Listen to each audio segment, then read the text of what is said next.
Hello, and welcome to the show Gold Squadron Gays. It's the podcast where two Star Wars loving gays break down each episode of their favorite Star Wars TV shows while also being gay as hell. I'm your host, Bradley Brower. And in honor of our guest from RuPalp's Podrace again, we are doing genders this week. So before other introductions, Bradley, what is your gender this week? My gender this week is Thranto. Is that what we're going to call it? I don't even know if that's how you call their ship name, but that's my gender this week. Oh, trust me, Bradley. I found a Threxpert to join us this week. Okay. What's a Threx? Wait, it's a Thrawn expert. Perfect. Okay, cool. Moving don't on. worry. Your inadequacies have been compensated for. It truly, I am thinking many steps ahead, rather like a certain blue strategist. Not saying yes. I am on par with Thrawn, but I am also gay, and my boyfriend is also shorter than me.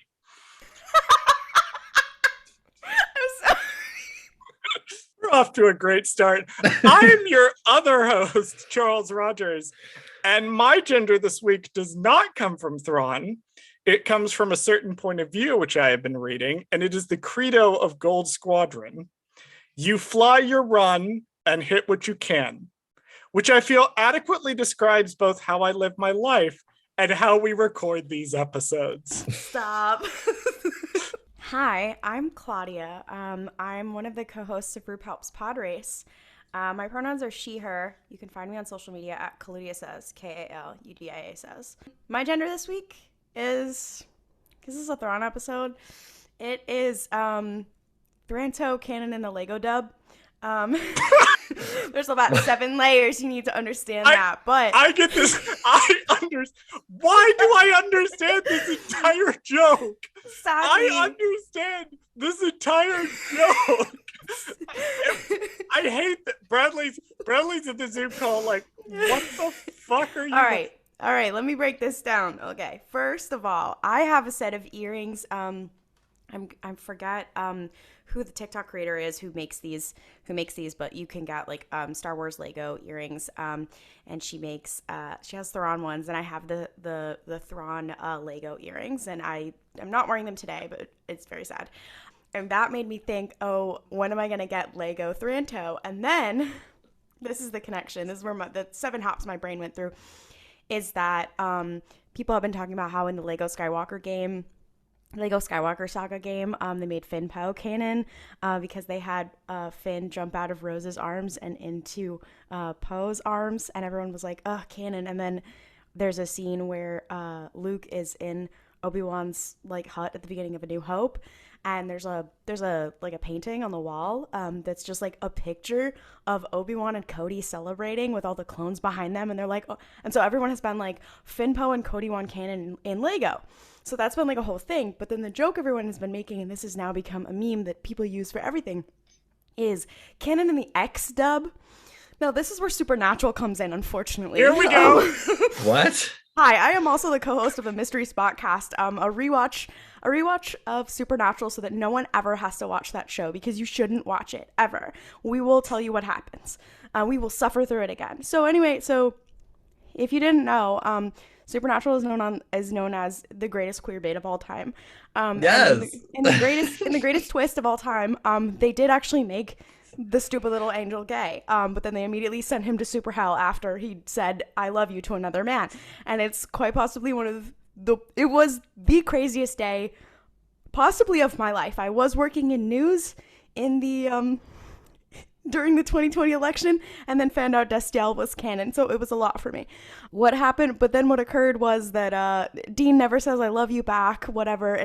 They then have the worst series finale ever, and then the show comes out in other countries and is dubbed in other countries, and people in other countries notice that in Spanish, they didn't say "te quiero." He says "te amo." I think, oh, no, I'm sorry. That's the other one. He says "yo a ti, Cass." Sorry. Wow, I'm a fake fucking fan. Basically, he said in Spanish, Dean says "I love you" back, but he doesn't say that in English. And there were many debates over whether this was a localization fuck up or whatever it is, but then it became Destiel is canon only in the Spanish dub, which has now become an ongoing joke. This has several layers. You know, the reason that I mix it up with the other one was that I am also a fan of the Tangled series, and in that one they also made them only canon in the Spanish dub. And that character, her name is also Cass, so there's some layers there. She says te amo instead of te quiero, and it's canon. So canon in the Spanish dub is a lot, and so then of course when this happened when we got Finpo in the Lego, and it said in the Lego dub. Anyway, welcome. Those are the 8 steps to explain that meme. You took us on a journey just now. It's I'm looking at the clock. It's like 5 minutes in, and that was a layer after layer after layer of your gender. I was like, what is happening? And unfortunately, it does always involve Destiel. I'm so sorry. I have down in my itinerary, I was like, I'm going to give Klaudia a chance to talk about her podcast. And somehow I think we know what the podcast is about the now. Spectrum of gay Star Wars to Supernatural. She's only missing a Tangled podcast. Do not get any ideas, Klaudia. Yeah, no, you can't talk about Tangled around me. My God. I will become a menace to society. Anyway, when do I get Thrawn in the Lego Skywalker saga, and when do I get to see him kiss Lego Eli Vanto on the mouth? Those are my questions. That is an excellent series of questions. I was gonna say, if you weren't sure what this episode was about, it's about the blue man. Yeah, I have to say that, you know, I get to start every week on Monday with one of my favorite queer Star Wars podcasts, RuPalp's Podrace, and then on Tuesday, bi-weekly, I get to continue the week with one of my least favorite podcasts I listen to, the Mystery Spotcast, because it reminds me Supernatural exists. I'm so sorry. And that was a part of my life that I didn't think I needed to revisit. But I am actually going back and watching the episodes now as the no. No, you're not. Why? No. Because I'm I'm doing like, it so you don't have to. No. Oh no, I'm doing it again. I'm doing it again specifically. That's it's awesome. to give myself the emotional closure. You're like, I'm never gonna watch it again after this. I am not I'm gonna lie never to gonna you. watch it again. It does feel like hitting yourself over the head with a brick. It does. Oh my God. Because here's the thing, right? I'm 31. I was in high school. I know I'm ancient in gay years. I was in high school when seasons around 3-ish was when I got into it. I was like a Damn. sophomore in high school. I was late to the A game. what more? Freshman in high school or so. It was around season 3, and I watched seasons 3 to 5 all the way up to the. You experienced Castiel in real time. I experienced Castiel in real time. Oh my God. I was late. On top of that, after season 5 aired, I think it was the summer after season 5 aired, the winter after season 5 aired, I went to a Supernatural convention. No. I got dragged along with a couple of friends of mine. Okay. So in between 5 and 6, have I cosplayed as Dean? Yeah, but I've never been with a Supernatural convention. I have been. Now, fortunately, season 6 came out and immediately turned me off to it. I went, nope, I'm just going to pretend everything after season 5 didn't happen. Sadly, I did start watching when I believe season 8 was airing. I was of the Super Who Lock, and I had done the Super Unlock. Or I'm sorry, I had done the Who Unlock. And I was a senior in high school going into college, and I was like, I guess now it's time to watch Supernatural. So please imagine me going into college, having spent the entire last semester of high school and all of summer watching nothing but the first 8 seasons of Supernatural. And then in my first semester at college, I was finishing up those first 8 seasons. Please imagine the cringiest Supernatural fan you can imagine being the person that you meet as a freshman in college. That was me. It was real bad. That's really funny. See, anyways, if only we'd all just stuck to Star Wars. The least cringy of all. I hadn't even seen the Clone Wars yet. I just want to put it out there. I have always been a Star Wars fan, but I did not watch it until I left college. I was deep I was unfortunately deep. deep in the Hulak era. I actively avoided the Clone Wars and like jumped over, not to do Super because I'd already put Super behind me, but I did go through like a Hulak era. Doctor Who was actually good though. We'll never reveal what my Tumblr was during those years because it is frankly very embarrassing. I mean, and I'd like I still have the URL I made in the 10th grade, so. Yeah, I was adamantly against the Clone Wars because I was a toxic fan at one point. Fandom Menace reveal? This is not a reveal. I'm quite fond of telling the story that hey, shitty men on the internet, if you listen to other people and be empathetic, you can change your views on things and be a less shitty person. This is a thing you're allowed to do. No one is going to hate you for it. No, I did not like the movie. I was super mad that I'd invested like 3 years. It was George Lucas saying, I'm going to ignore all the books and comics and games and just do whatever I want. This man. It's truly, I was the fandom. I was the, why are they erasing the EU? To be fair, if Dave Filoni does that with Thrawn's characterization in the Ahsoka series, I will become that person. So, I don't blame you. I will also, fortunately, I grew up and out of that and can now blissfully enjoy the new canon and the old canon both. And my relationship with canon is much healthier. And my review of the Clone Wars movie that I potentially would have written when I was 18 years old never saw the light of day. Oh my god, this is funny because Mel actually had never seen it until recently, and that's why they did a solo watch.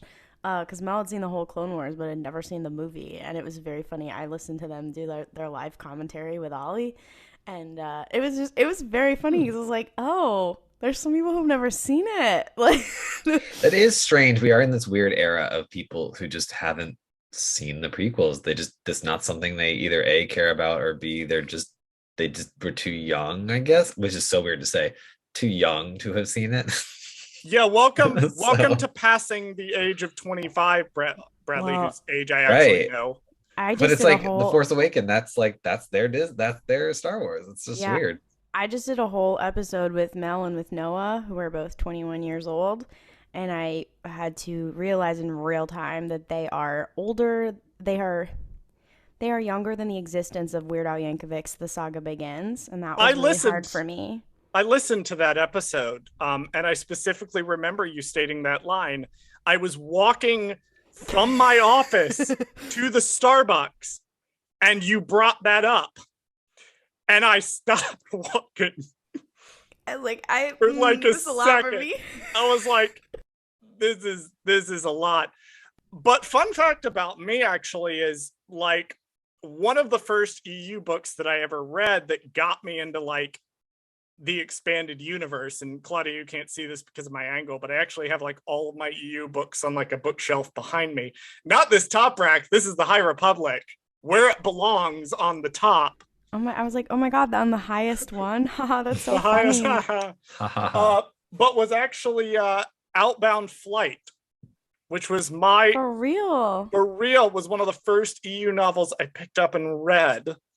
So that was my introduction to the subject of today's episode that 15 minutes later I have forcibly dragged us back to. That makes sense. How do you pronounce that bitch's name? Is it Chowboff? How do you say it? Cabalth? Joris Cabalth? I don't know what it's Well, there's Joris Cabalth, and then there's Jorus Cabalth, and they're two different characters. No, it's Joris. It's Cardass, isn't it? Oh, George Cardass. And then there's Joris Cabalth and George Cardass. Timothy Zhan, what crap were you smoking? Bradley's giving us a look at the Zoom call like, what the fuck? Yeah, they sound like Superman names. They're like Jor-El, Kal-El. Like what is this? To be fair, I have not read all of Outbound Flight. So. George Cardass is like the proto Eli Vanto. Okay. Eli Like, Vanto is like him and Pelion basically combined. right. So if George Cardass and Gilad Palian fucked, the baby would the baby would be Eli Vanto and be Leave him dating Thrawn. alone. Yes, our subject for today is Thrawn, specifically Okay. the Thrawn books. Gotcha. Bradley, for a year, we have had character development on this podcast. Mm-hmm. We have had character development because Bradley could not read a book to save his life when we started. And I bullied him for a year on this show. Bradley, I just want to say this. I was not reading at all until I was like, I'm going to do a Star Wars canon run like in like 2018. So I'm with you. And it took me a really long time before I was like, oh, I can listen to audiobooks. And I was like, ah, shit, I can read.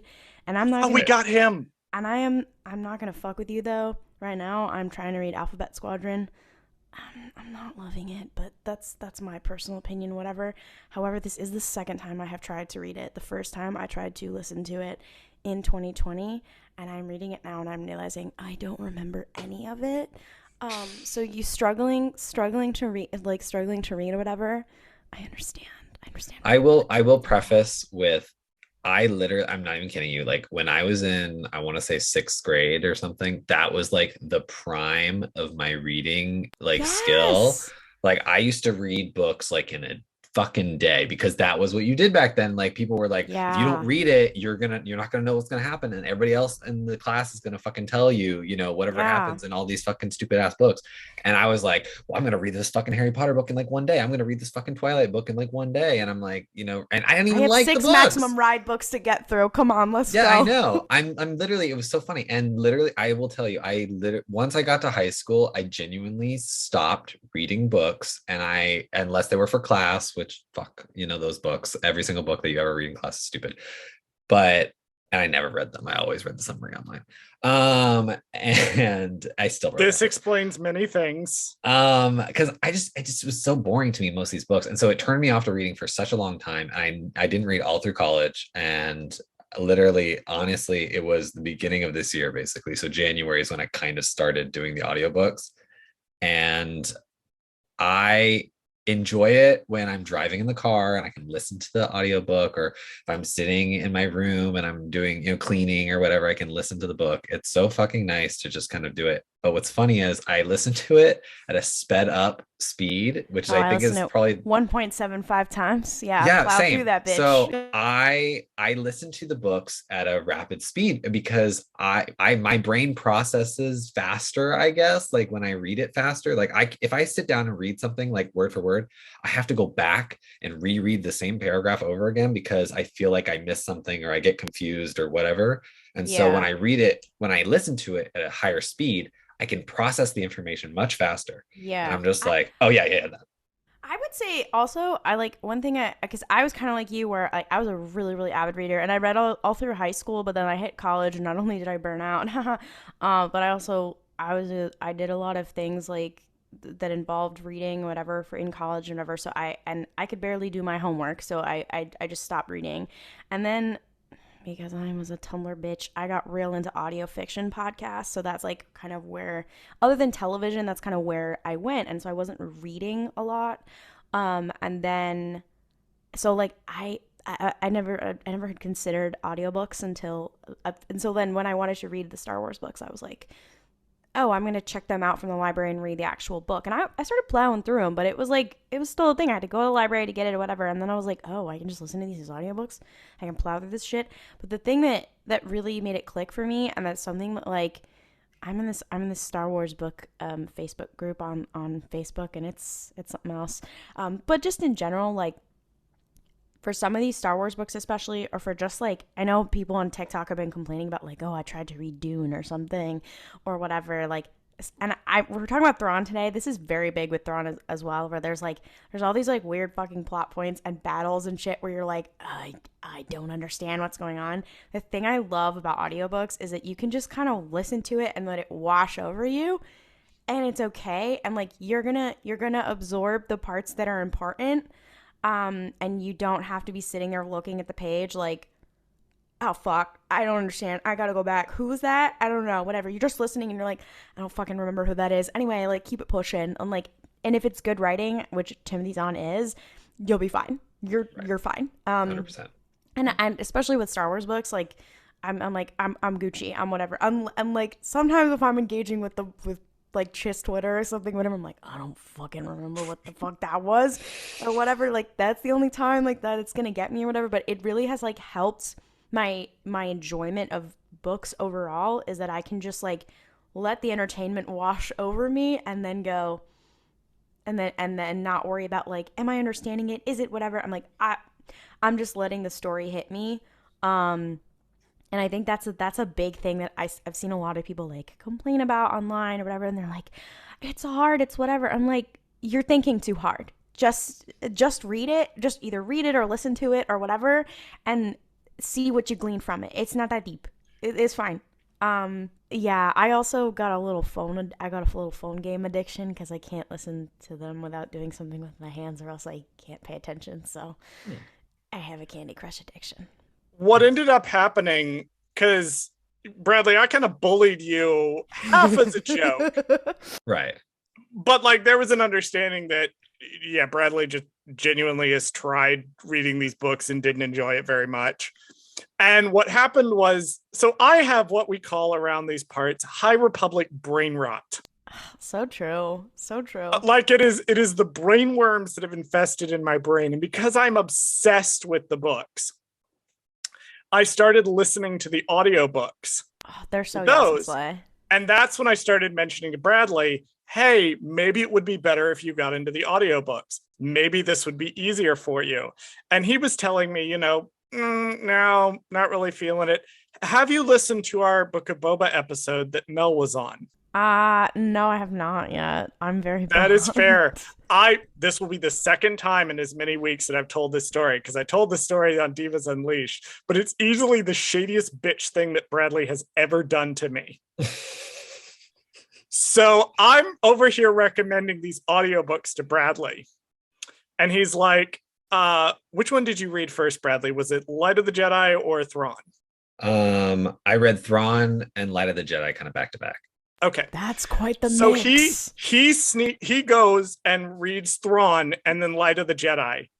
Does not tell me he's doing this.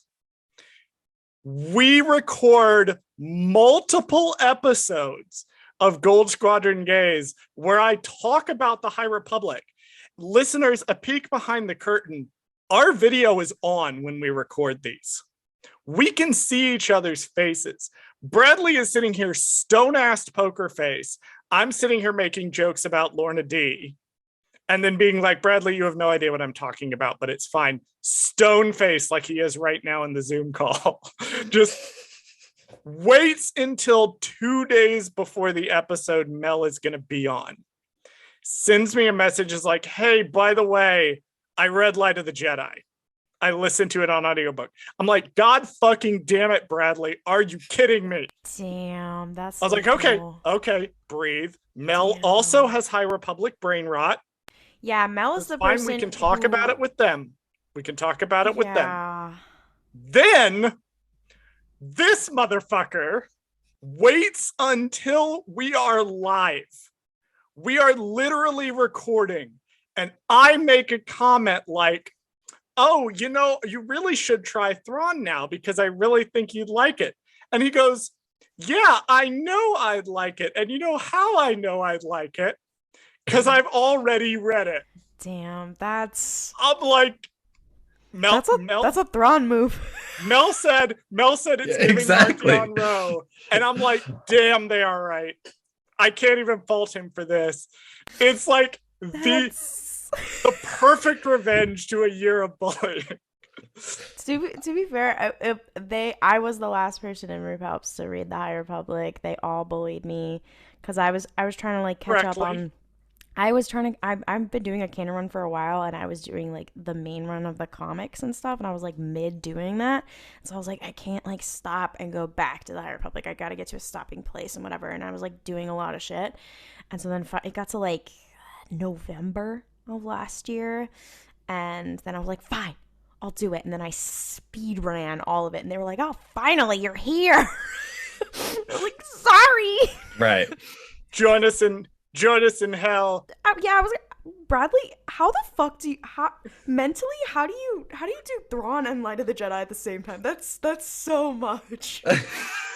It was definitely a different experience. I will say that, like, God. because I did read Thrawn first, because I already have the paperback version that I've just always had it. I just never read it because I couldn't really. I mean, I've read the first 5 or so chapters in there before, but I couldn't ever really get past that because I literally fall asleep when I'm reading like a physical copy of a book. Yeah. And so I was like, I can't do this. So when I finally just said, fuck it, I'll just do the Amazon, the free, like you get 2 credits or whatever, and then you get to pick 2 books. So I picked Thrawn and Light of the Jedi because, you know, he talks about it all the fucking time. And I was like, well, I don't even know if I'll like any of these books. So who cares, right? So I went with Thrawn because I knew I would enjoy that because, one, I fucking love Thrawn as a character, and I've always loved him as a character ever since Rebels. So I knew this was more of just going to enhance my joy of Thrawn. If anything, it was just going to give me like a waste of like 12 hours to read the book or whatever, however long it takes to read the audiobook.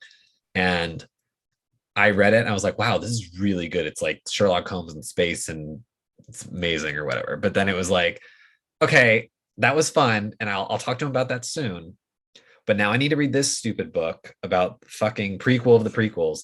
And so he'll get off my jock about all these random hoes who are making out with each other and all this stuff, and they're Jedis or whatever. And I was like, shout out to Elzar Man. Shout out to Elzar Man. Shout out to him. Our Mycon. And Cantum Psy, of course. Of course, Cantum Psy, my beloved. But I read Light of Jedi and I liked it because I think I told Charles this once before, but I can talk about it a little bit here, is that it was the voice acting in Mark Thompson. Mark Thompson doing the voices. There's something about his voice work or something that he does that just gets me. Like I can see it happening in my brain, and I just understand what the characters look like or what they're doing without having to look up.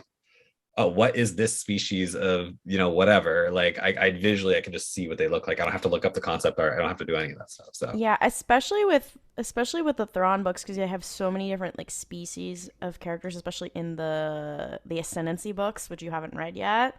Mm-hmm. He's putting in the work. Right. The Ascendancy books caused me problems at the first to keep up, because I follow what the fuck is going on. I follow all of the co-hosts of RuPalp's Podrace on Twitter, and they're constantly bouncing back and forth while the Ascendancy books are coming out with the Zodalax and all of these different families. I'm like, what the fuck are you on about? To be fair, so also, I started reading it and I'm like, what the fuck are they on about?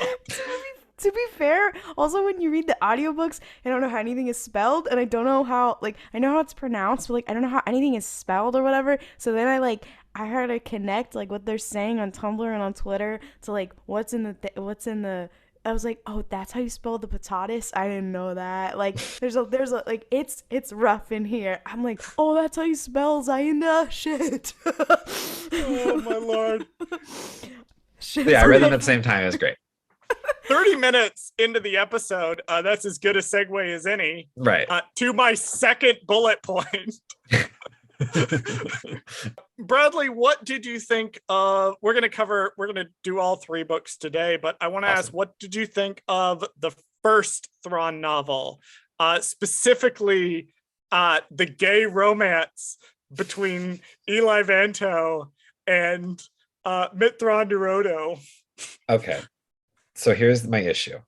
I don't know. I am so not, like, I can't be biased in this conversation because I don't know if I'm projecting or if this is truly how it is written or audio sounding, because when I listen to this goddamn book, I swear to the Lord that Eli Vanto is the gayest character that has ever been written in Klaudia's Star Wars canon. Out.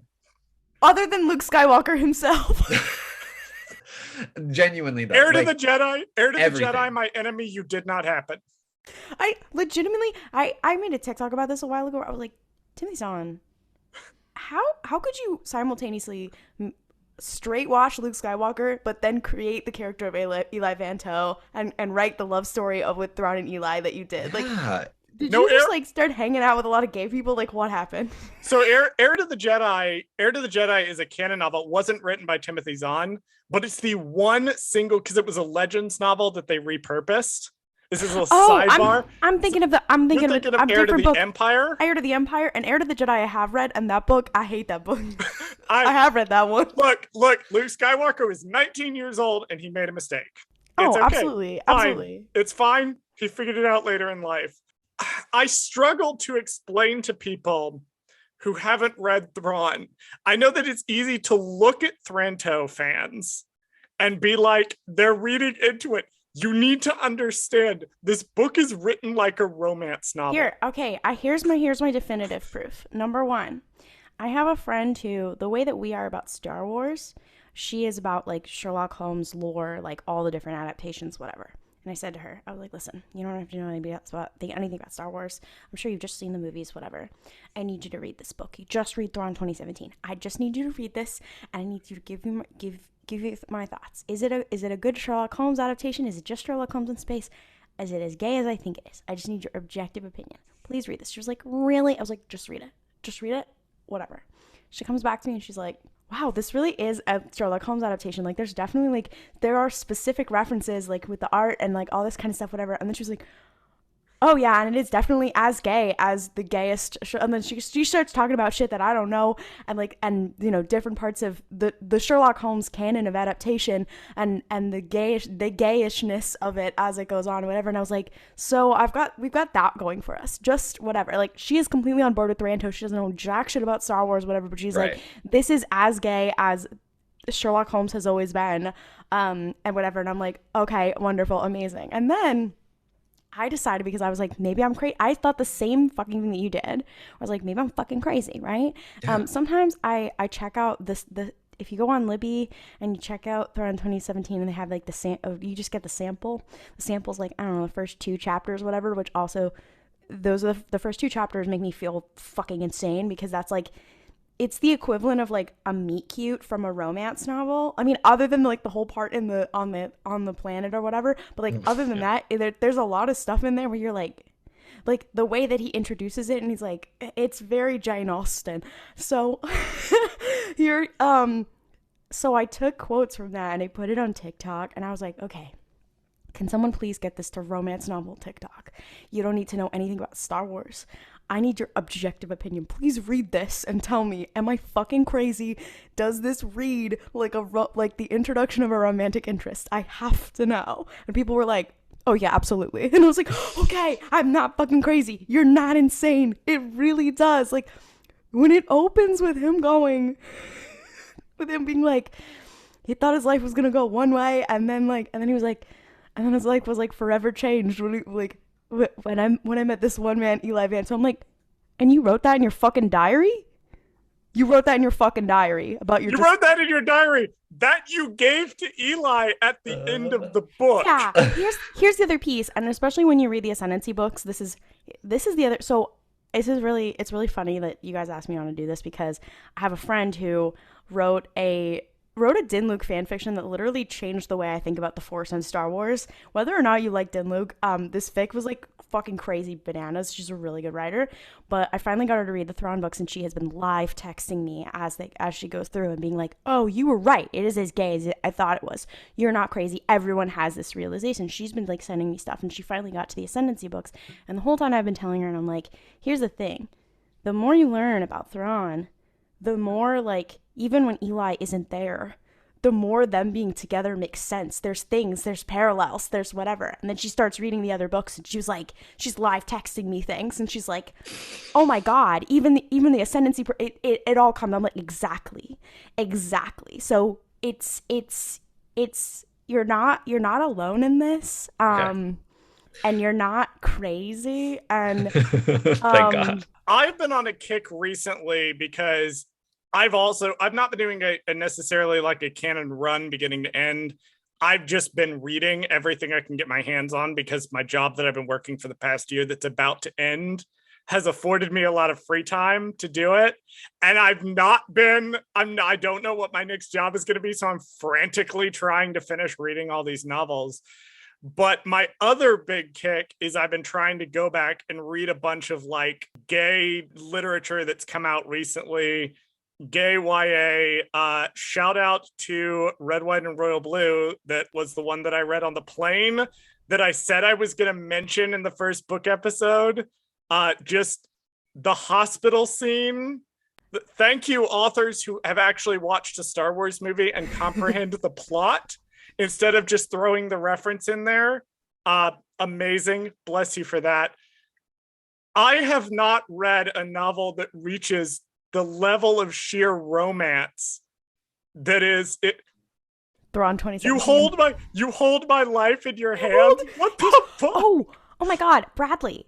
Have you read the Thrawn comic? Because the Thrawn comic is an adaptation of the first novel, so it does make this worse.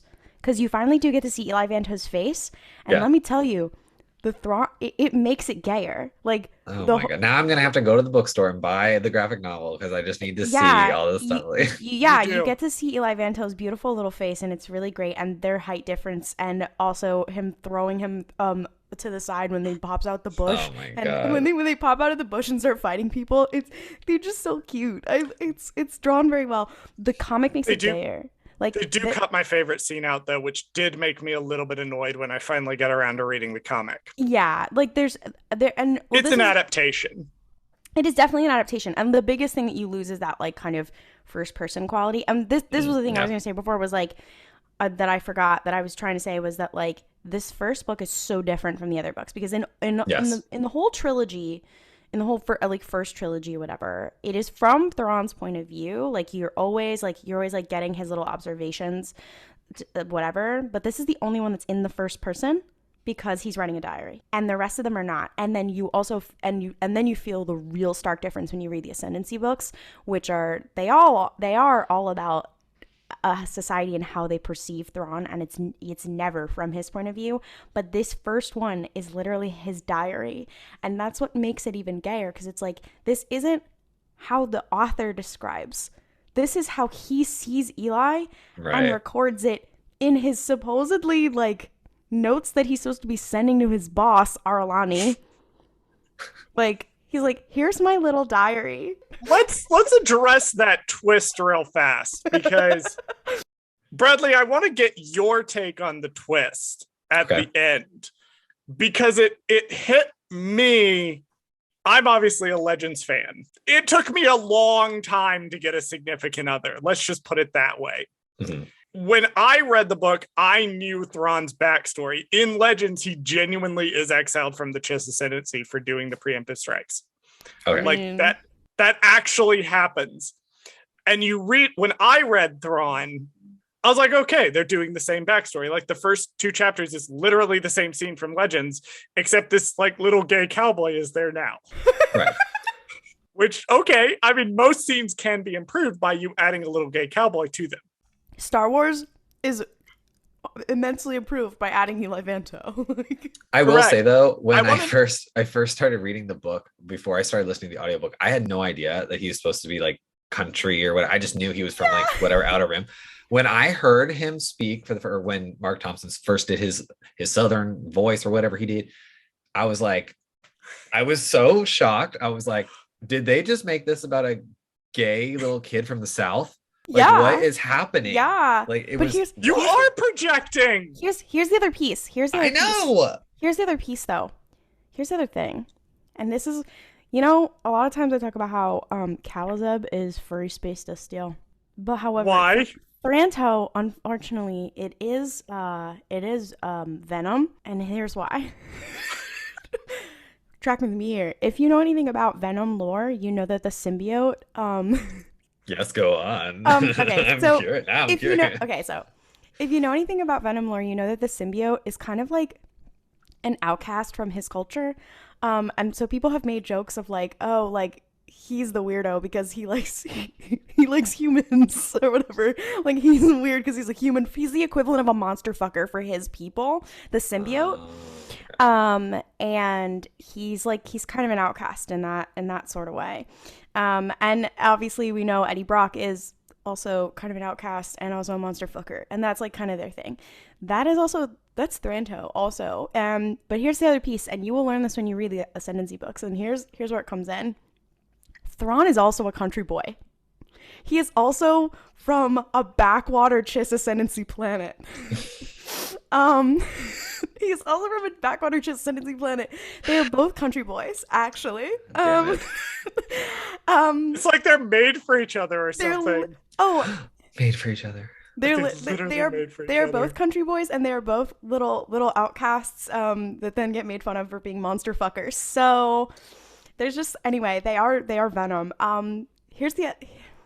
You said they were made for each other. Here's another thing. Somebody, I believe it is Ray the Mandalore on Tumblr, pointed out. It might have been somebody else that I think about every fucking day. You read Thrawn Alliances, correct? Which doesn't have Eli Vanto in it. Unfortunately, yes. No, we will get to will get to Thrawn Alliances in 5 minutes or so. We will get there, but I'm talking about Eli right now. So there's a part in Thrawn Alliances where Anakin basically uses the Force to try and like touch Thrawn's mind. Yes. And he's like, "Oh, it's so ordered in there, like rows of numbers." And you're like, "You know who's really good at reading rows of numbers?" You're telling me that the way that his being presents in the Force is what Eli is good at? Is that what you're telling me? Is that what you're telling me? So quickly, Anakin Skywalker, I do need you to meet Eli Vanto, and I need you to tell me quickly. And also, here's the other piece, is that I believe at some point Eli... Did I imagine this? Was this in a fan fiction that at some point, like, Eli was like, "Oh, I see numbers as art," or something like that? Or did I dream that up? Jesus. Did I dream that up? No. I feel like that's exactly. He does say something along those lines. Yeah. So I just want you to think about that. Of like, even in the Force, they are perfect for each other. I just want you to think about that. I hate this. I hate everything about Star Wars. I hate everything about gay culture. I hate Timothy Zhan. I just watched Klaudia fucking murder my co-host. We don't listen to me, listeners. We do not release these videos, and 99% of the time, I don't want to. That was part of the 1% of the time that you needed to see the way Bradley slunk back, defeated in his chair, with the realization. Timothy Zahn. Guys, no more. Stop. The Sherlock Holmes thing. It's also confirmed by Timothy Zahn. Oh, it is. Okay. So I didn't make that up. That's something that somebody asked him in a Q&A for Lesser Evil. They were like, "So hey, what would Thrawn be doing if he hadn't joined the military?" And he was like, "Oh, haha, I'd probably be a consulting detective." And you're like, got it. So I've connected the dots. So it is Sherlock Holmes. Okay. Also, I'm gonna bring it back to our previous talking point of Super Hulock. This does mean unfortunately, because Thrawn is a Sherlock adaptation, that does mean I am just back to shipping Drawnlock, unfortunately.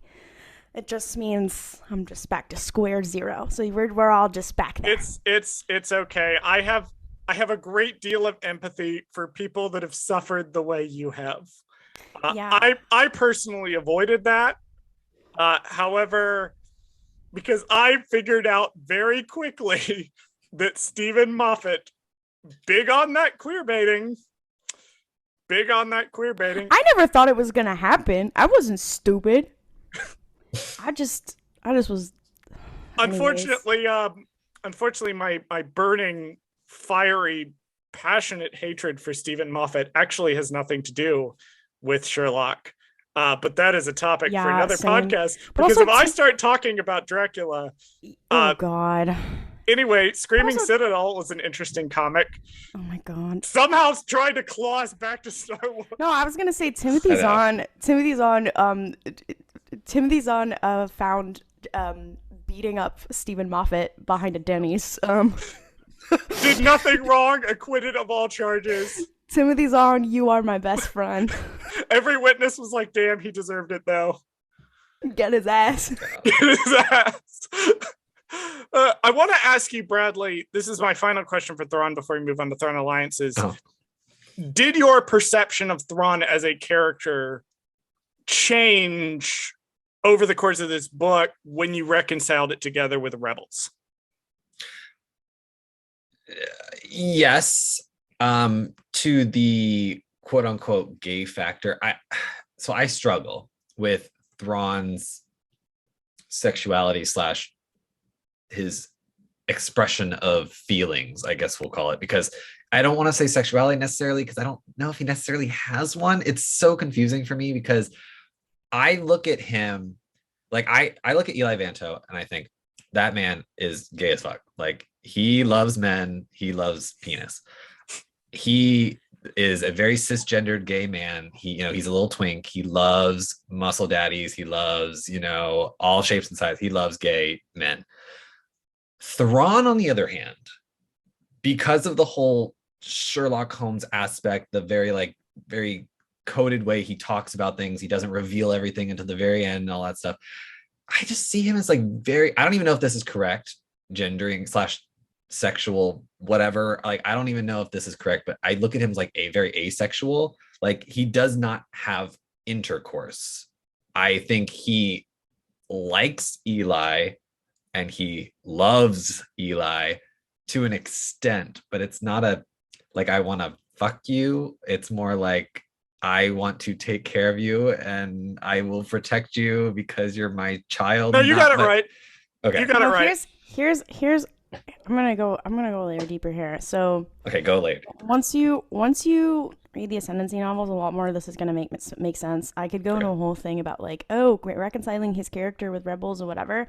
The biggest thing for me that I love to talk about is his parallels with Anakin, and these 3 novels are his trilogy, and then the Ascendancy novels are his prequel trilogy. I mean, it occurs during the Clone Wars, whatever, and he has beat for beat stuff of him being this almost chosen one figure of someone who could help us or destroy us, who then, people got very mad at me when I said this before, chooses evil, and that's the unique tragedy of it. You're like, oh my god, he's got everything going for him, he's super great, and he chose to be a fascist. What's that about? So much he has all these parallels with Anakin, but if you go with that parallel, some things start to become clear. Number one, obviously his Obi-Wan is Arlani, clearly. That's his older sibling, clearly. There's some other things that are spoilers for the Ascendancy books that I won't get into. However, his Padme is Eli. Number one, Eli's not dead, but he is missing now. He was sent to the Chiss Ascendancy. He was sent to the Chiss Ascendancy, much like Padme dying, and then Thrawn went fucking crazy, and that's how we see him in Rebels. And him and Anakin are just, they've gone off their little rocker. The other piece of it, is that I, in my heart of hearts, and many people have joked about this before, that I believe that Anakin is demisexual. I have seen it with my own two eyes. I don't know who I was just talking about this with, whatever. If you watch a lot of stuff, whatever, usually when you have a really straight man in media, especially Star Wars or something like that, Obi-Wan flirts with anybody that moves, even men, women, whatever. He flirts with everybody. Anakin is you could put a pretty woman in front of him and he's where's Padme? Gotcha. He's literally but it's not just where's Padme. He does not feel any sexual or romantic attraction to literally anybody except for this one person.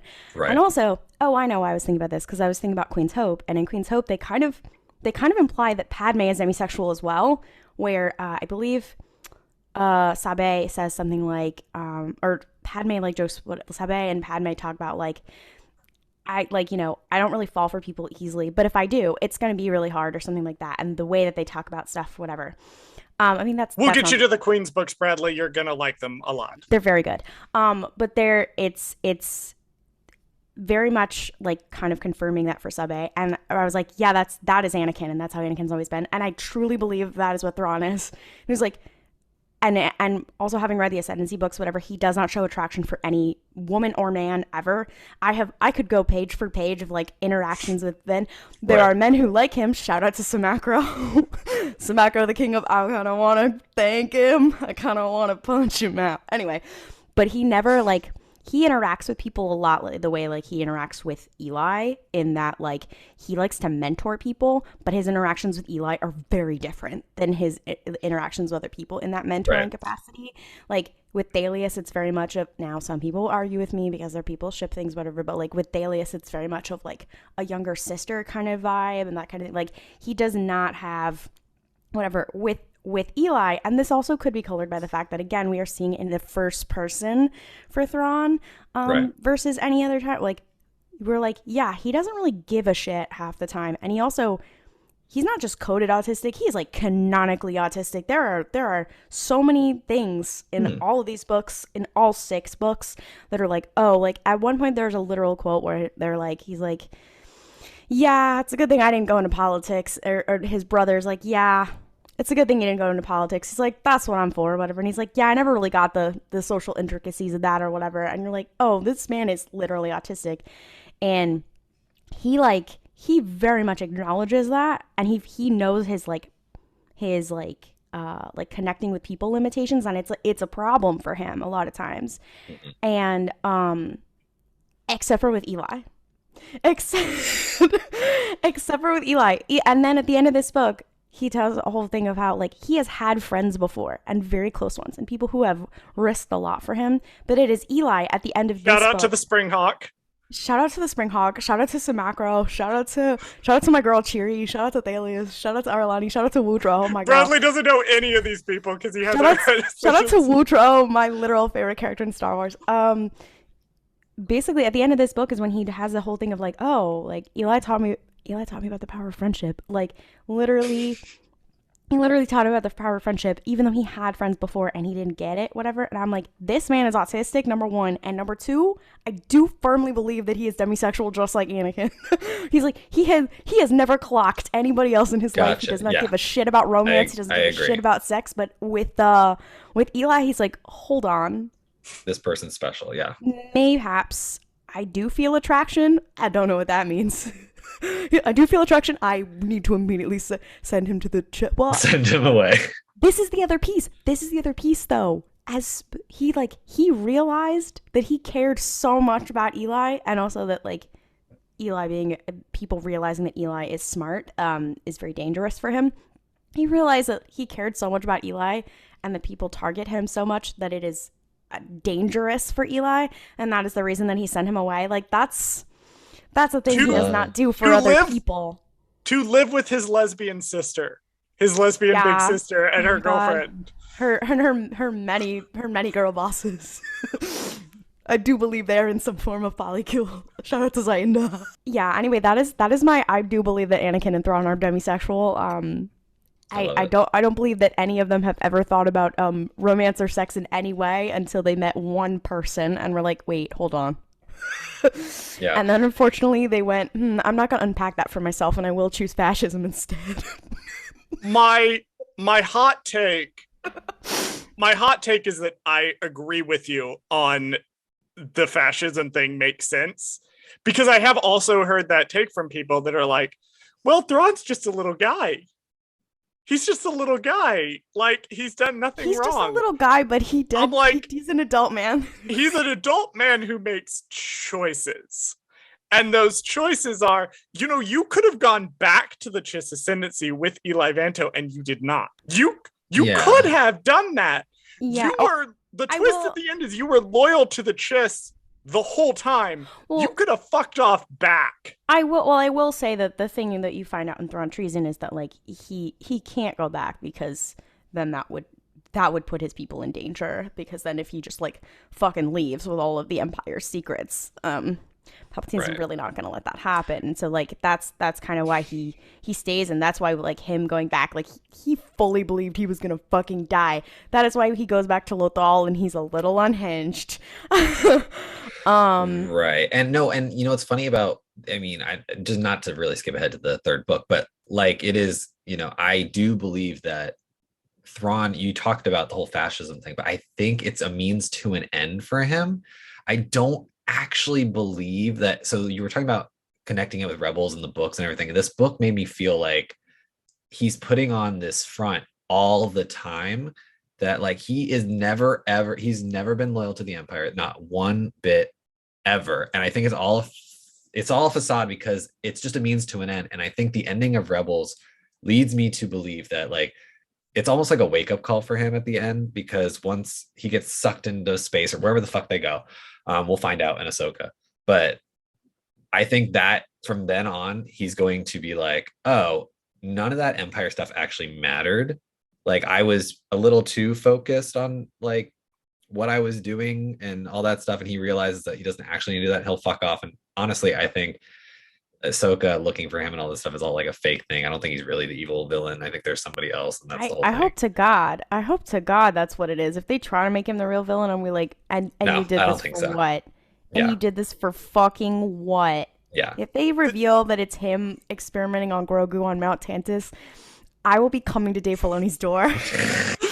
Well, because the whole point is like there's a lot of Imperial characters or whatever, and I think this is what happens with Vader. If you read the Vader comics and like you know if you've known anything about like how Vader realizes like, hey, you know what, I should kill Palpatine kind of deal.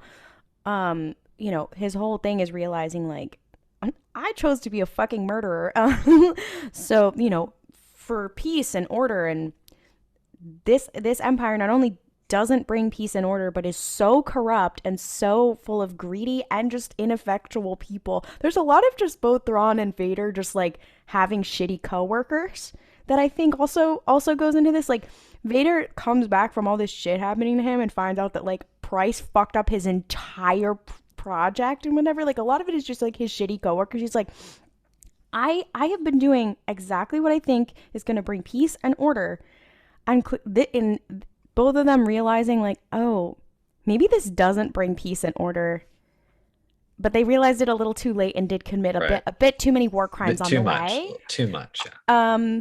So that's kind of their deal, like that, and that's kind of their deal of like, oh, I like they really did think that they were doing the right thing, and hopefully with Vader, we see him die in a passion, but with Thrawn, hopefully what we see is like him being like, it seems kind of what we saw with Callus, basically, where he was like, I thought that's what I was, whatever, and then I immediately saw that this place is corrupt and doesn't fucking work, and everybody's out for themselves, and literally it's falling apart at the fucking seams because Palpatine would rather people fight with each other than actually do anything. And so, yeah, fuck this. You know, I hope that that's what it is. But unfortunately, I think they do truly believe in it before that. It's becoming the mask to an extent, because people will bring up like, oh, how could he order an orbital bombardment on Lothal, and they'll twist these like 4-dimensional chess of, oh, he was expecting them to do this and this and this. I'm like, no, if you watch the series, he's gradually escalating his war crimes. It's so what no Eli does to a motherfucker. Exactly. And speaking of his parallels with one Anakin Skywalker, we do need to move on to the second. I was going to say, good transition. Yeah. Good transition. Thrawn Alliances, the book with no Eli Vanto in it. I was shocked when I first read it. I was confused. Otherwise known as, hey, have you guys visited this new theme park that we just opened? Literally. Also, this book is a really good example of how Timothy Zahn is pretty much the only male author, other than actually the High Republic authors. I trust them as well. Other than the High Republic authors, I trust them all with my life. Timothy Zahn is the only author that I trust with women. Like, he wrote Padme, like, because Timothy Zahn writes a girl boss. He's like, I write 2 things, and that's gay dudes and a bunch of fucking girl bosses. Like, the only people that Thrawn hangs out with is just like gay men and girl bosses. That's the only people he hangs out with, which is so yas and slay. But that means when he was writing Padme, I'm like, sir, this is amazing, incredible. Yes. The fact that Padme met Thrawn, phenomenal shit right there. The parallels of, first of all, I applaud him. I'm clapping without trying to make the audio fuck up, but I applaud him for the way this book is written on the 2 parallels of it's Thrawn and Vader and Thrawn and Anakin. And because I know that there's a little bit of backstory that they wanted the Padme character to be Ahsoka in the first draft of the book. Really? Yeah, didn't know and that. apparently Disney or whoever or Lucasfilm or whoever was like, oh, you can't touch Ahsoka right now. We're doing something with her. It's So he Dave. changed. Okay, so that's Yeah, probably what it was. Dave has said that for a couple of things. I think um that Queen's they Shadow and Peril, I think. EK was yeah. told you can't have Ahsoka Yeah, for because I think these. like the Ahsoka novel was written so far early in the like Disney acquisition or whatever. Got That's why it. they did stuff that was planned for the Clone Wars, whatever. But like once they realized, oh, we're gonna finish the Clone Wars and then we're gonna do other shit, like characters like the clones and like Ahsoka are like super Right. super off limits. So So yeah, to go off that, like what they were saying was like they basically Timothy Zahn wanted to do an Anakin and Thrawn story, and then I guess Lucasfilm or whoever was like, "No, we want you to do a Thrawn and Vader story," and then they were like, "Well, just put them together," and then that's where we got this from. First of all, it's super clever, fucking clever, because throughout the whole entire book, my favorite part of this whole entire book is literally Thrawn fucking with Vader the whole time it's and being just a like, gay man bullying a straight man the whole it's time. so It's fucking so funny. good.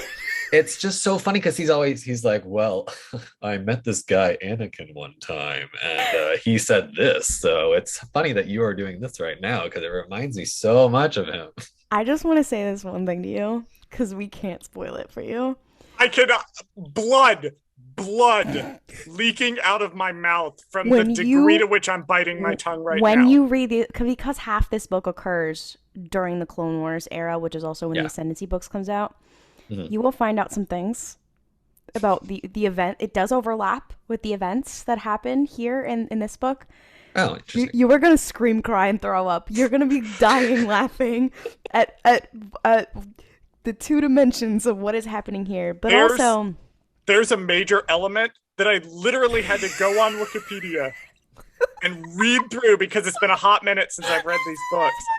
Read through it and be like, can I say this on the podcast? no, you can't. You can't And spoil no, it. You can't no, I spoil it. cannot say shit. You I cannot accidentally spoil it. spoiled it for my boyfriend. I am not No. spoiling it for Bradley. I will also say this is that I'm not an Anakin stan. I find his story very interesting. I don't apologize for him. Thrawn, he is my poor little meow meow. However, after he chooses fascism, like that's on you, my guy. Fuck you. You can work for your redemption, but you're on thin fucking ice. Anakin, I'm like, nah. You had Yeah. every support, and you Yeah. still chose, you little idiot. Even so, Anakin is not my special little guy, whatever. However, this book makes me care very much about their relationship. There is a moment in Lesser Evil that connects to this that I think about all the time. I mean, I don't know what it is about Timothy Zahn and epilogues because that man writes an epilogue and you're like, I am going into a deep depression.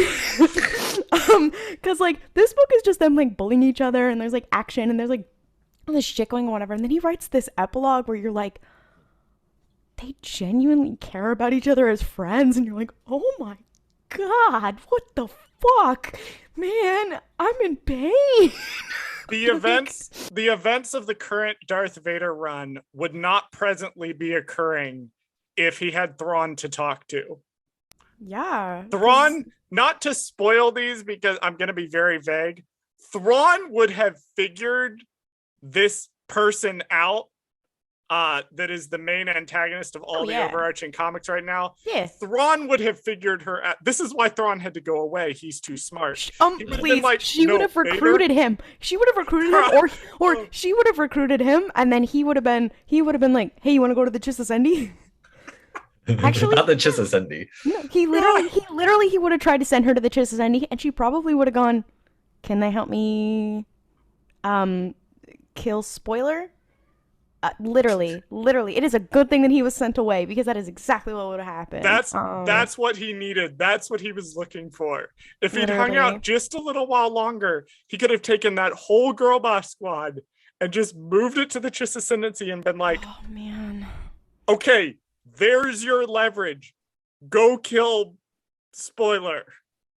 Bradley, what did you think of the Batu stuff in there because it's all over, and it's important to remember this book came out, I think, slightly before the theme park opened. Did that work for you? Did that take you out of it at all? So it's funny because I read this at the same time I read Phasma. So it's kind of hilarious how the way I'm reading these books is very, very weird, that they're all kind of somehow connecting in a little bit. Because you have a list of books that I have given you. That I know, think it's just so weird like. how and they just happen to have several things in common. Right. This is funny. Phasma is one of the few ones I have not read. Oh, really? Okay, so honestly, it's one of the ones I like the most because I see it as I have TV brain. So like I always think of stuff like, how can I make this a TV show? And Phasma is one of the ones where I was like, I don't think it actually works as a TV show. I think it works better as a movie, which is funny because I never say that. On the one hand, I see how you could do it as a TV show, but it have to be a limited series. Like there's no way you could do like seasons of fucking Phasma. Like it has to be one linear story. But I love the storytelling aspect of it, how it's told. So I think that would make a good movie. I don't know. That's just my personal bit. I don't want to go to in it because obviously I haven't read it, but you should. I think it's great because Phasma is one of my favorite characters that ever existed. Yeah, so, I've been going in chronological order. So like getting into the sequel era as right now I'm on. I've read all the Aftermath like 10 books. more years left. So yeah, I've read all the Aftermath books and I read Last Shot. Shout I out read to Bloodline. Shout out to Cinder Rathvelis, my favorite character in all of Star Wars. And it's really hard because I'm not a fan of the Aftermath books, but I do love that little guy. And I love Mr. Bones. So you can, oh my god, when I discovered you can play Mr. Bones in Lego Star Wars The Skywalker Saga, I was like, this is it is the Aftermath Renaissance. We are getting Cobb Vanth. Yeah. In Mandalorian, we're getting Mr. Bones. Cinder Rathvelis when? Speaking of Cobb Vanth, though, Cobb Vanth is the reason that I believe we can get Eli Vanto on screen. I'm like, so if you can take a little random glup shitto that was created for the books and you can put him in the whole ass main Star Wars series, you can get Eli Vanto. However, do I want Eli Vanto on screen? Because I'm deathly afraid. I would say if he's on screen, it has to be correct. I mean, like they have to do it. They have to. I don't want them to do the whole thing where they dance Eli around. Vanto. I don't want them to dance around the whole like, is he gay? Is he not gay thing? Like if they don't explicitly tell us, like just be like, have him. I don't care if it's just a look. I don't care if it's like the way that he caresses Thrawn's arm one time. Like I need it to. Like I don't care whatever they have to do to make it so that kids can watch it. I don't give a fuck. Fucking do it. Because otherwise, I'm going to kill fears. I have two fears. One is that they whitewash Eli Vanto. Literally my... And Bradley, I do recall we had to have a conversation where I did point out to you, because in fairness, you had not read the comics. Right. I did have to point out to you, Eli Vanto is not white. My other fear is that they will stray wash Eli Vanto. No, literally, it's my little worst fear. It's like... I feel that way about Thrawn. I'm like, don't straight wash him, please, please. It is weird because he does have that quote Southern accent, you know, in the or some kind of Southern or not even I don't want to say Southern country accent, I should say, in the audiobook, and so I am worried that they are going to do that whole like they're going to pick the whitest looking Jensen Ackles person. Yeah, no, it's true. Yes. That's who they're gonna pick. I immediately regret inviting. Well, that is something cooked up in a lab to hurt me physically. He's a little old, but funny enough, just jokingly, I think I was talking to my friend about this, and I was like, they're gonna pick, you know, fucking like Timothy Chalamet to play him or something, like, and that's what's gonna happen. They're gonna pick the twinkiest Tom Holland looking fucker that they can to play him. They are going to do that. I'm sorry, that's what's going to happen. I predict it now. In 5 years from now, when they finally do this. Eli Vanto. This is why I'm like, maybe I don't want him on screen. Eli Vanto is. He's from Space, Texas. Like they make it very clear. He is from Texas. He is a Latino boy from Texas. Like that is who he is. That is Eli Vanto.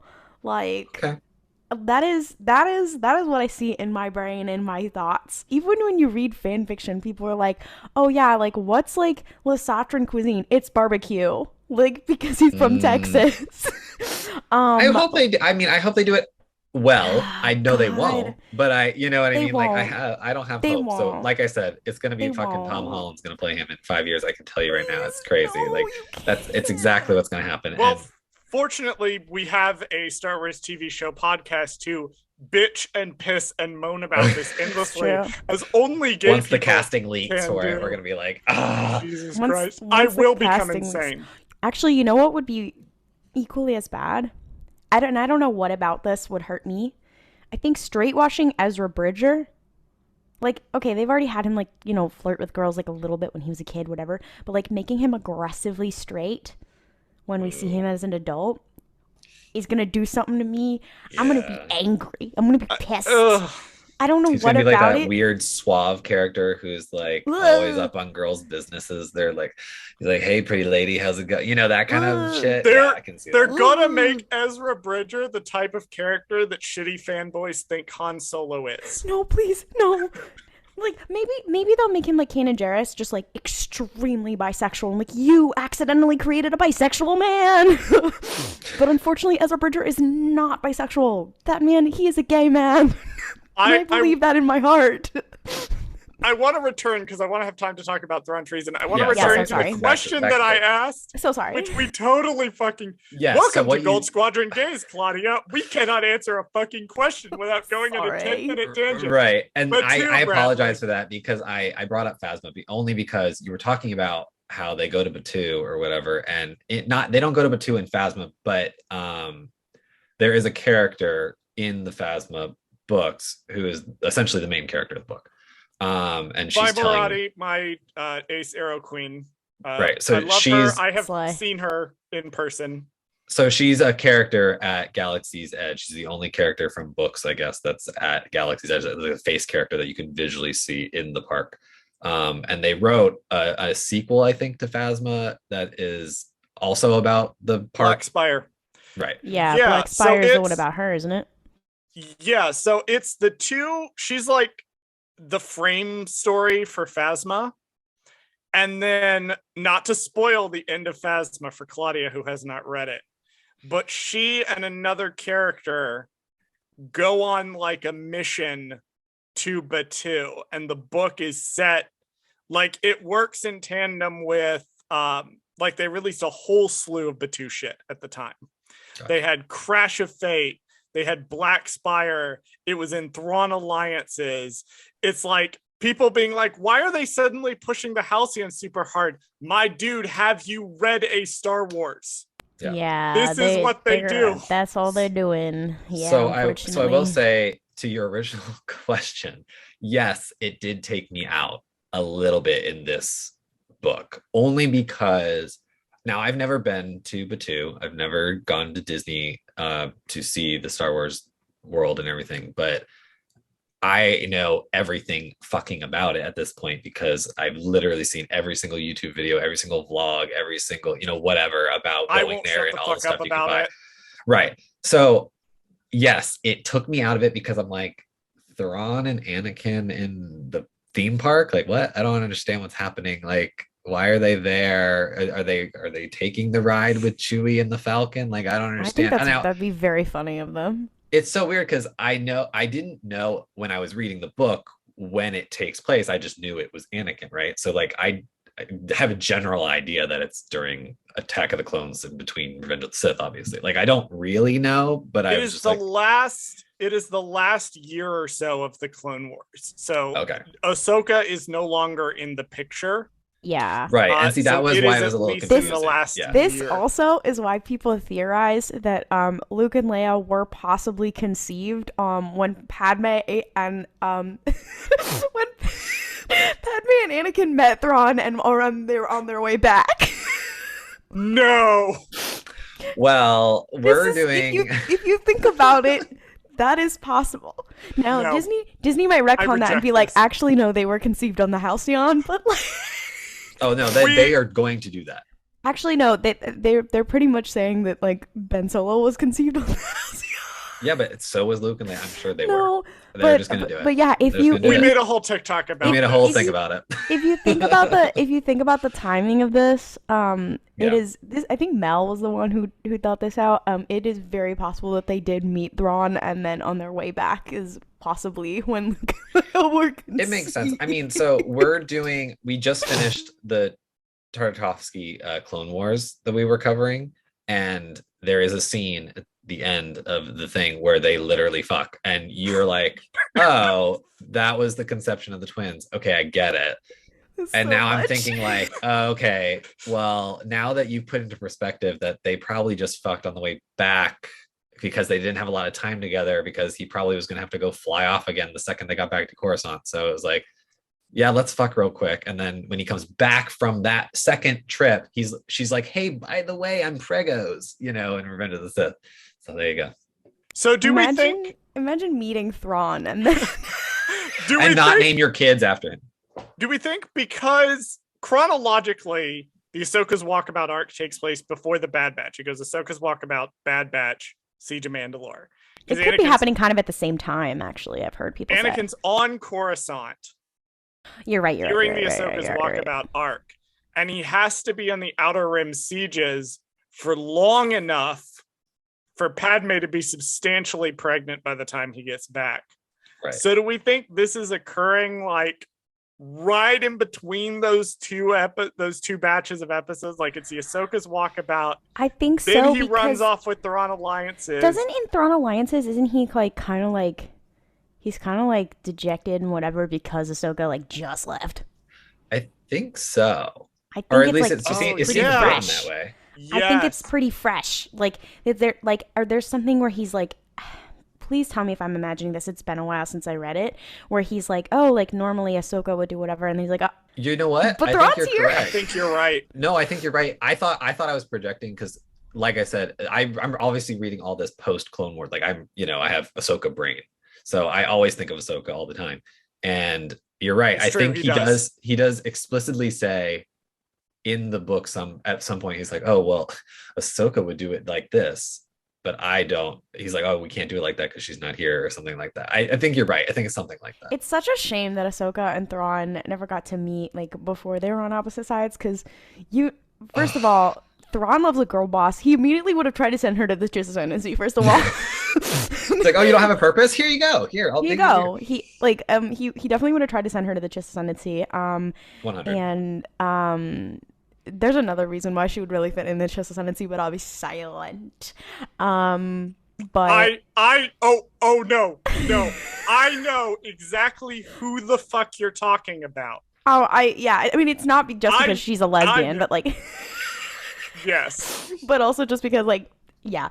But I better be silent.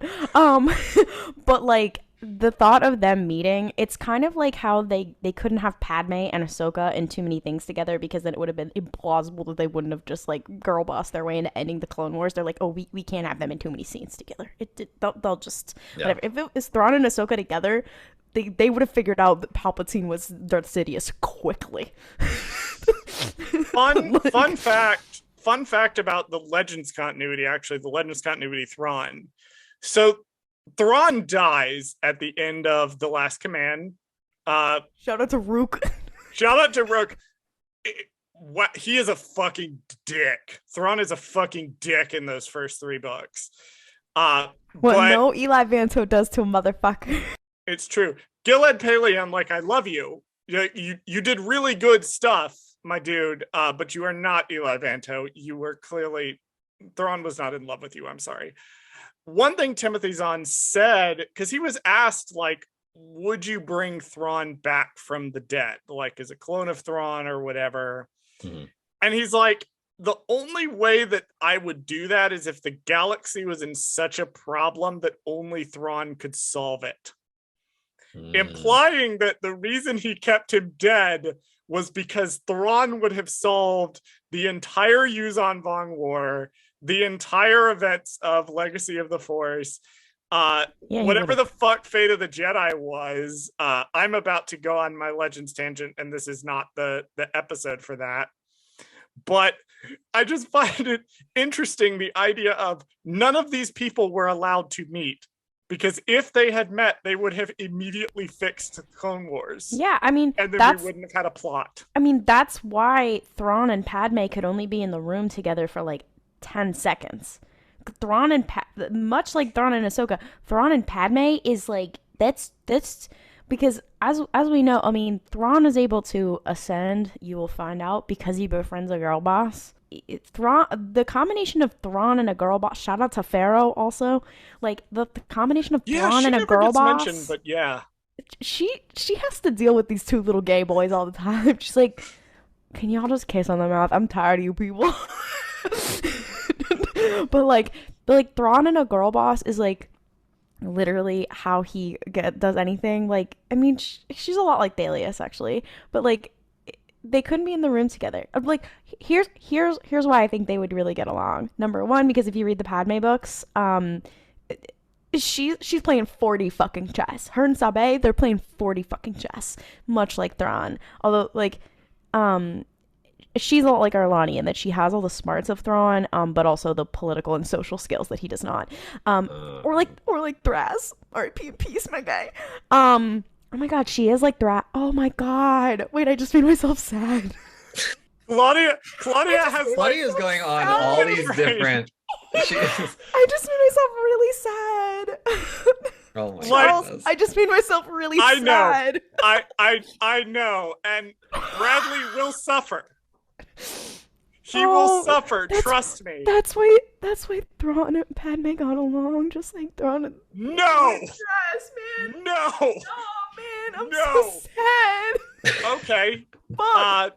So later on, when I'm 2 glasses of wine in, after we're done recording, it will be specifically because of that comment that was just made there. I'm so sorry. Oh, what I was gonna say before I made myself that sad thinking about Thras is that I talked about this in our Padme episode. One of my favorite Padme moments, is that Clone Wars episode where Anakin is basically like, "Can you teach Ahsoka about politics? I'm an idiot."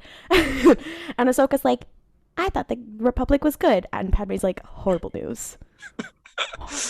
Horrible news. Politics is nuanced. And basically teaches Ahsoka about politics. And like, that is the one episode where you're like, oh, if they spend too much time together, they're going to uncover Palpatine. And then at the end of that arc, I think it's not at the end of that episode, but the end of that arc is when we see like Palpatine like look straight at the camera and be like, all right, you won this round. Well played. To Padme. That is the only person. And I am convinced that is the like, that is the moment where he realizes, like, he has been manipulating her for a while because he knows, much like Anakin is very powerful and he needs to control this person, she is, like, a rising star and he needs to control her, whatever. That is the moment where he's like, I need to take her off the board. Right. Like, that's the moment. Much like where he, like, with Anakin, he goes, I need to take him off the board. That's when he realizes with Padme, I need to take her off the board. That's the moment. And that is also, like... And, like, Thrawn also kind of has a moment with whatever is, like, when it goes from he realizes, oh, Palpatine is definitely going to kill me. Like, that comes up in the next like book. That. It is just like that. Like, when it goes from Palpatine is controlling me to, uh-oh, Palpatine has realized that I am possibly as smart as he is. Chuckles, I'm in danger. Like, literally, it's literally exactly that. Anyways, I'm just imagining Padme sitting in the chair like Thrawn. Oh my god.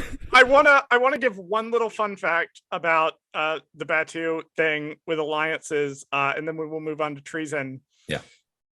God damn it! I really was like, oh, we'll do a nice little fucking book episode on these 3 books. Nope.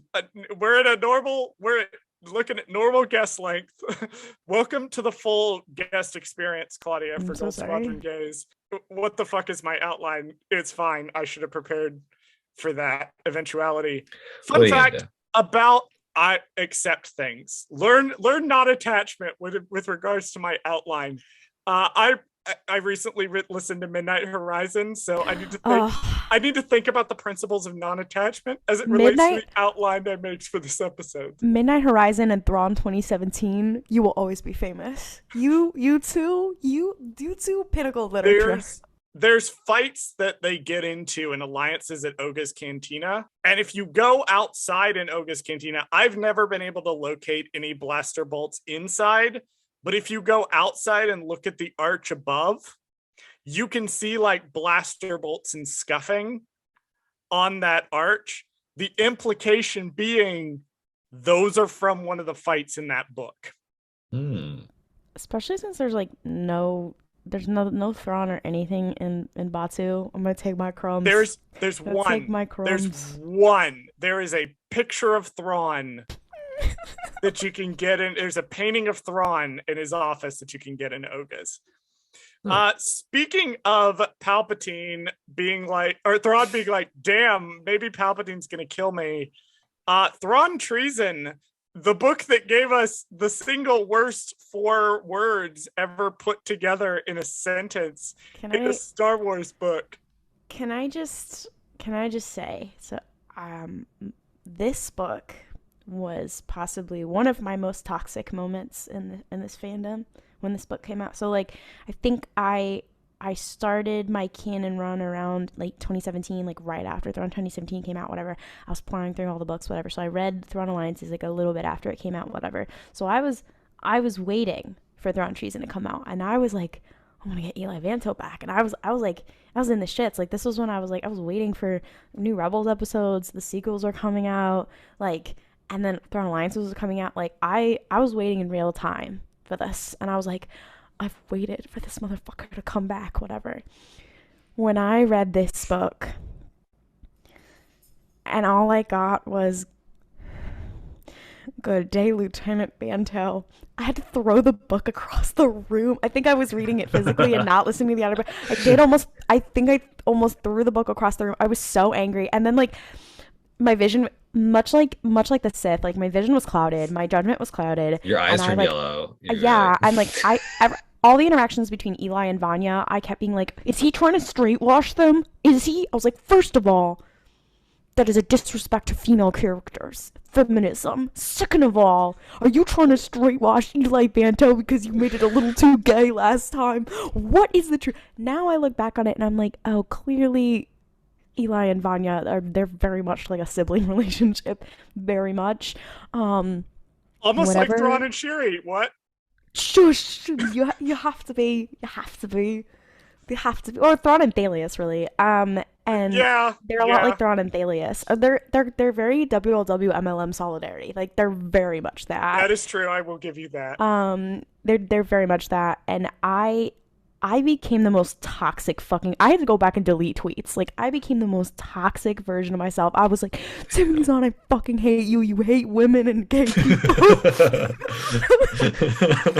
I saw red. So like, you think that like, oh, only I'm projecting? No, like this took over my personality. I was probably the worst version of myself. No, I agree with you. I said the same thing. Yeah, when I was reading, I think it's just the one scene that I really focused in on. It wasn't even the rest of it. I think the rest of it was kind of fine.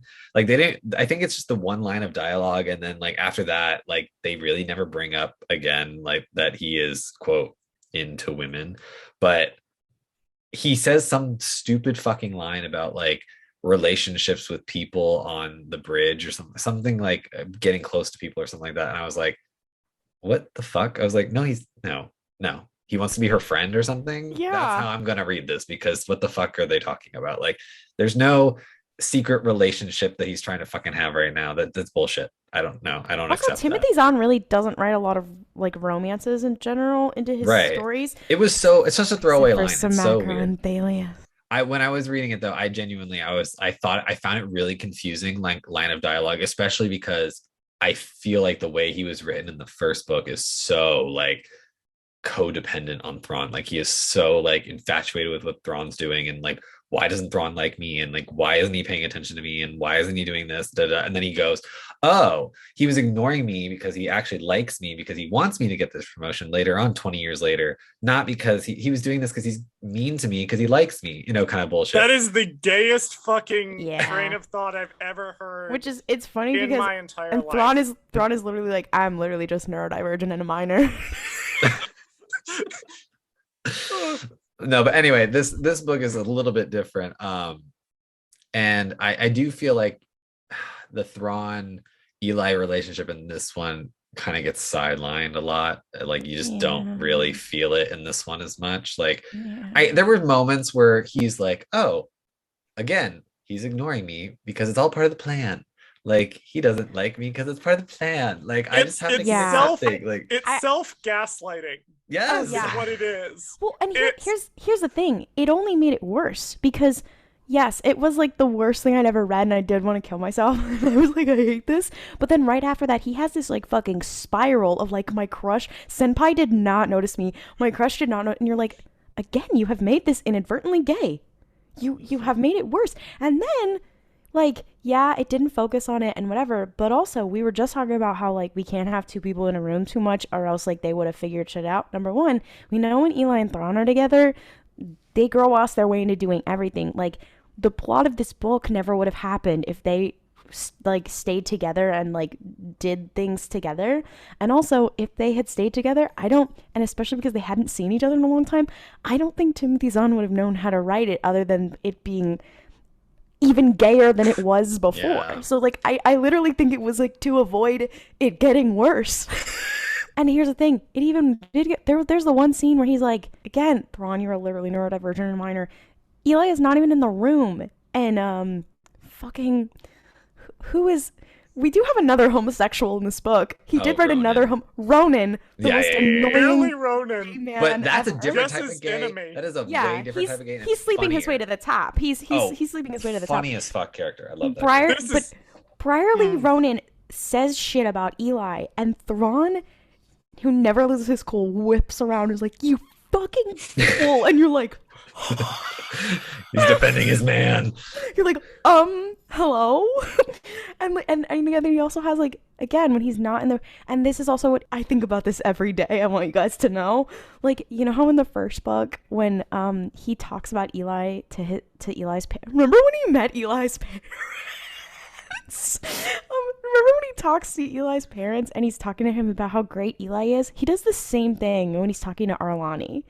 When he's talking to his own family and he's talking about how great Eli is. And you're like, Timothy Zahn, you can't do this and then not have them talk to each other. Stop it. I hate you. Legitimately, I don't remember the rest of the plot of that book other than Eunhee. Love that girl.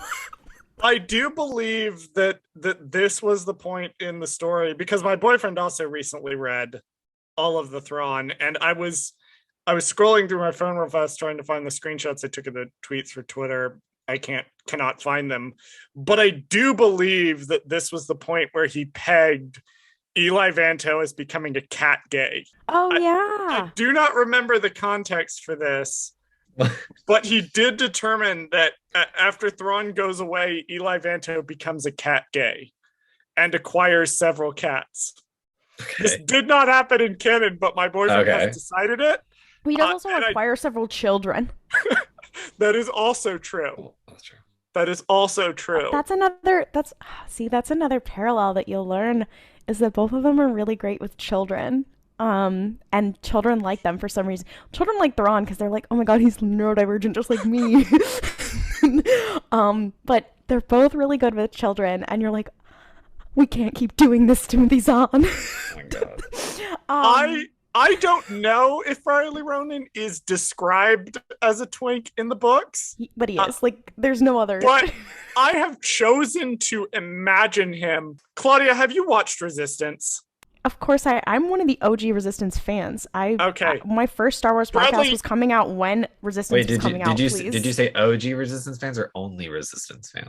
Now, hey Bradley, how about you shut the fuck up? Listen, shut the Good fuck day, up. Lieutenant Vanto, you.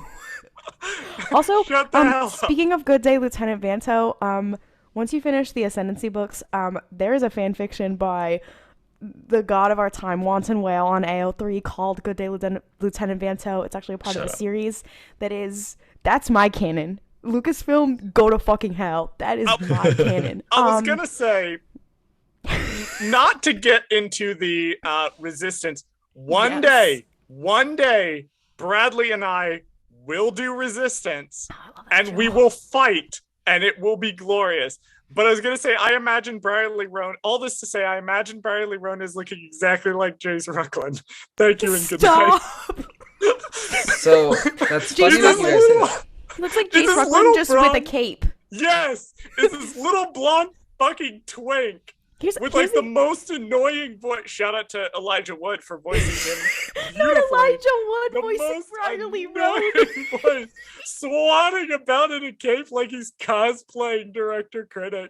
His Krennic is like this. We all agree that him and Director Krennic are fucking, right? Like, absolutely. I agree. I am definitely like under the impression now after reading all these books and stuff, like every single senior member of the Empire is just a gay man. Every single one. Klaudia, do not. I know he doesn't know. I know where you're going. He doesn't know. He knows, but we are not going to joke. I want to make the country boy joke. Listen, I just read from a certain point of view. I can only deal with so much of this. We're talking about gay Imperial officers. We have to. Oh, are you talking about Tarkin being gay? Yes. Oh no, he is 100% a gay man. That's only because every Imperial is a gay man. Every single one. Yeah, they are. Every Imperial. Here's my toxic trait. Because I'll fight. I read of MSC6 and Men off the back of all the other short stories. My toxic trait is that I read the Imperial officer in that story as being more consistent with how Mahdi is characterized in the book than Tarkin. And I can logically make this jump. I read that, I was like, there's no fucking way. There's absolutely no way. No, it's true. I think they all are, because it's funny because the way that they're all written, and especially in this one, it's all about like outdoing each other and trying to be the best or whatever. And it's like, yeah, every gay is like that. They're like all trying to be the best insta-gay they can. Callus. And they're all doing the same things. And yeah, it's true. They all do. Well, Callus is different because he got the sideburns. You know, he's definitely gay. But Thrawn and Cal, that was fruit on food violence. Like Thrawn versus Cal, it was just literally fruit on fruit violence.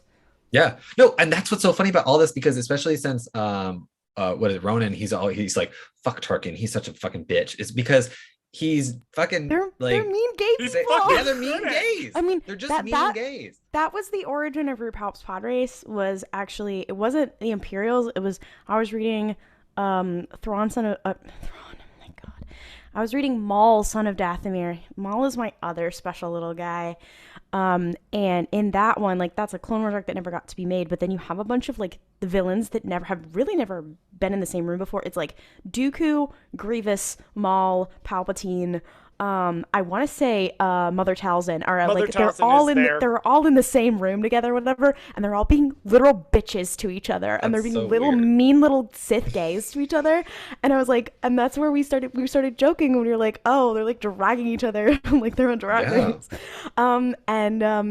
And then we were like, oh my god, RuPalp fracks on Mustafar, and that's how actually the podcast was born, out of us making stupid little jokes about that comic, because literally all of the villains, but then even when you get into the Empire era, they're literally all just fucking mean gays too. Like Price is just a mean lesbian. Yes. So I need skipped to tell over a story. I need to tell a story. So I have been clear about the fact that when I converted my boyfriend to Star Wars, which I have successfully done, the way I did it, I started him on Rebels. No. I did, and it worked. I mean, Kalazeb. It worked. Kalazeb was one of the reasons I picked Rebels. But I was like, watch this TV show with me. It'll be fine. My boyfriend watches Star Wars a particular way. He is very smart, and he can remember the names of the characters. He just does not care.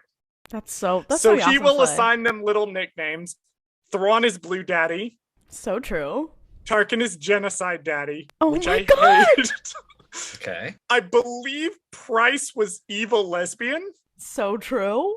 Exactly. And I was like, sir, that is a massive disservice to lesbians. So I think she became turf bags for a while. Yeah, we call her Turf Banks too. Well, and Yeah. here's the thing is if you've read the Thrawn comic, you'd know that she does wear the Hannah Montana wig at some point. She does. Nice. She wears a Hannah Montana wig. I love that. That is what I dressed as for Halloween. I was priced with the Hannah Montana wig. Oh my God, that's a deep cut. That's a Jesus deep cut. Christ. That's a deep cut. But yeah, Jesus Christ. but like literally when you're like, oh, who in Star Wars would be a turf? Yeah, Price. Obviously. Price, I think Domina Tag. Absolutely. Absolutely. Domina Tag. Domina Tag is J.K. Rowling. I was not gonna go there, but I'm just saying the way Domina Tag is drawn. You're like, girly. We're getting too much. We're getting too much into the. I can't with that. You can't say. Bradley's giving me the I don't know what the fuck you're talking about look. I'm lost now. We gotta get back to. You can't say her waist Treason. is snatched like that. Bradley, when I do get around to finally finding a way to introduce you to comics, because I'm struggling because they're very overwhelming, you will understand Dr. Aphra and the glory that is the Alyssa Wong run on Dr. Aphra. No, oh my God. It is glorious. Two characters that I wish could be Thrawn and Dr. Aphra. Number one, two fruits hanging out. Two fruits who have questionable morals. And number two, they are both neurodivergent and a minor, unfortunately. All of the... God damn. I want to circle back to a point that was made, I think, all the way back when we were talking about Thrawn. And this is the final point that I want to go with. Okay. Before we start wrapping things up. Yeah, here. we gotta wrap. We could talk about Thrawn for 3 years. I very deliberately, because I know I can talk about Star Wars for literally my entire life. I know Bradley could talk about Star Wars for literally his entire life. And I specifically picked a guest who I know could talk about Thrawn for her entire existence. So I knew this would happen. But I do want to bring up sort of the ending and how it's implying, because Klaudia, I believe, said that there's a Thrawn original trilogy, and then they go back and do a Thrawn prequels. And rather like the High Republic brain rot, shout out to the worms that live in my head, it feels like Treason's kind of setting up another something.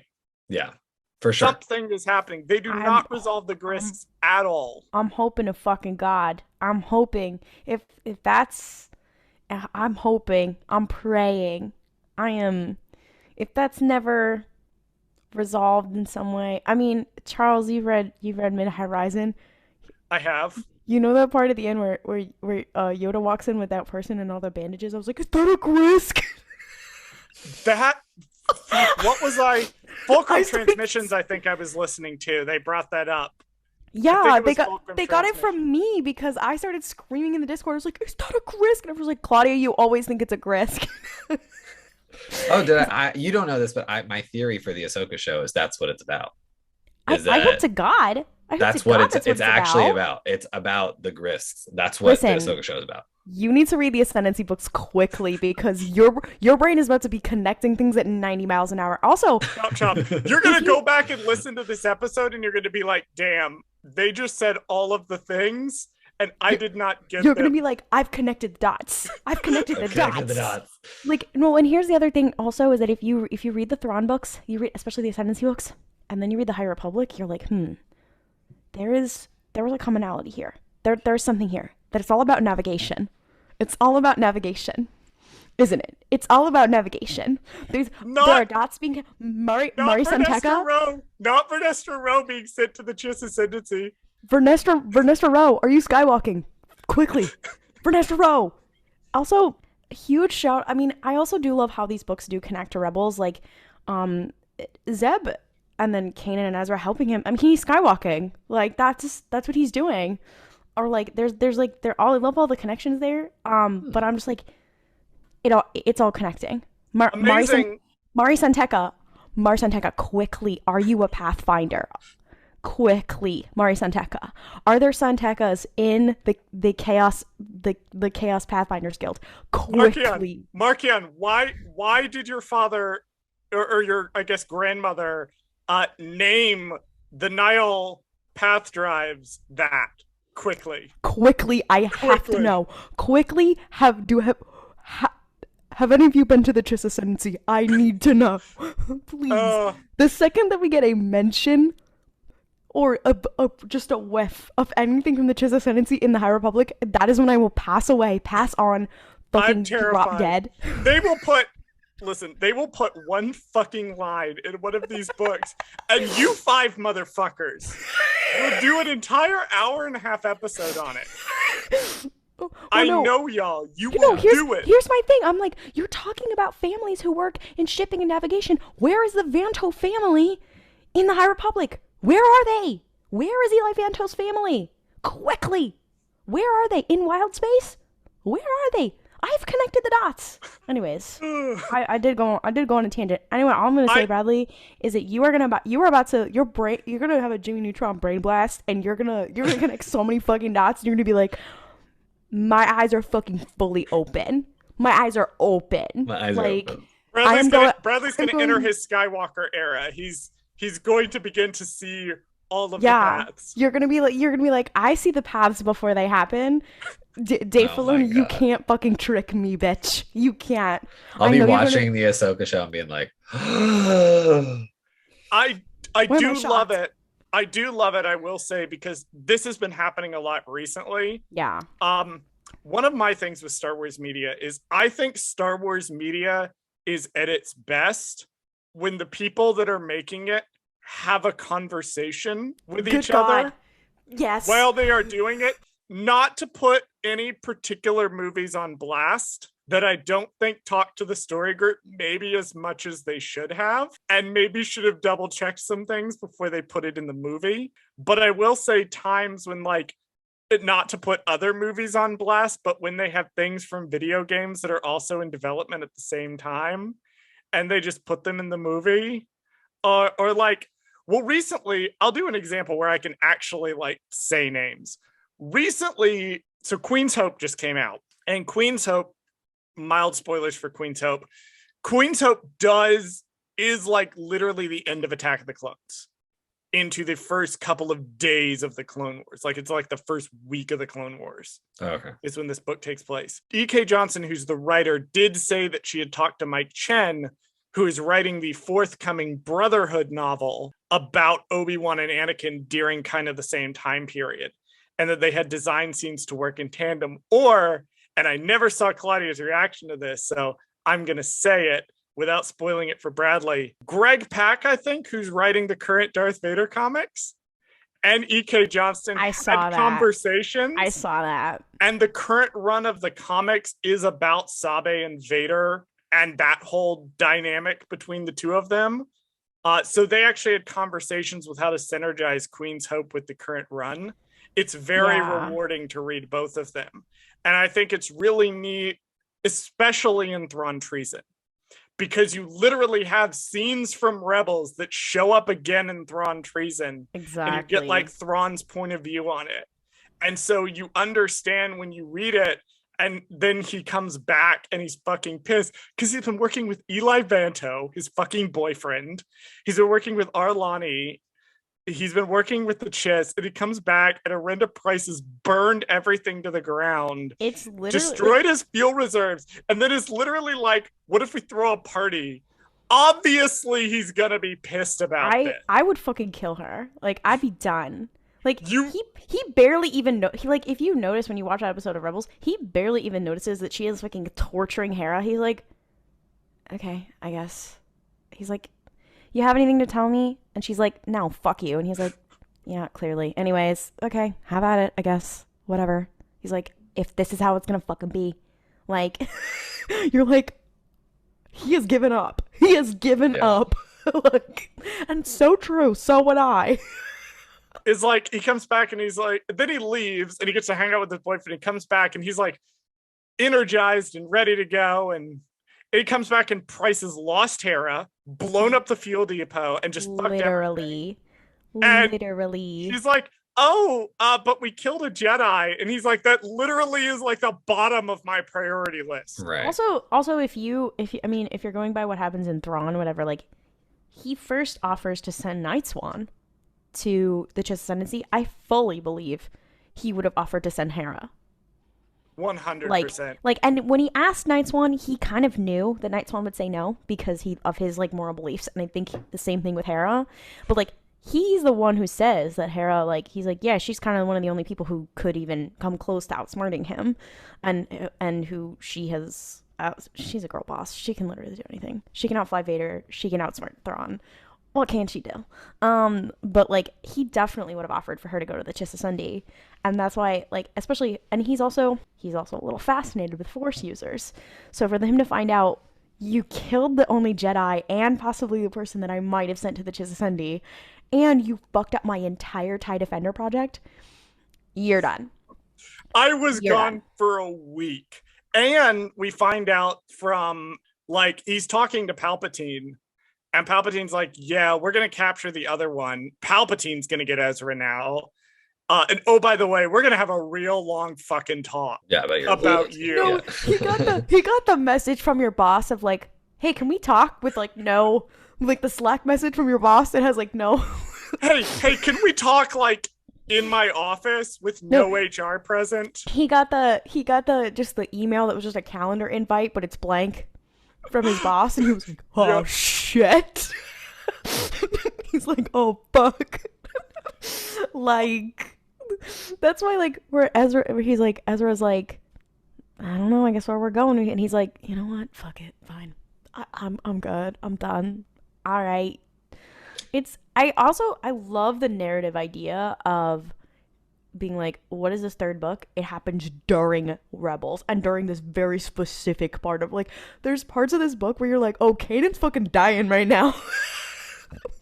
If you think about what's happening at the same time, it's just a very interesting narrative thing to be like, oh, let's do this story that's in media res, but there's like so much going on here.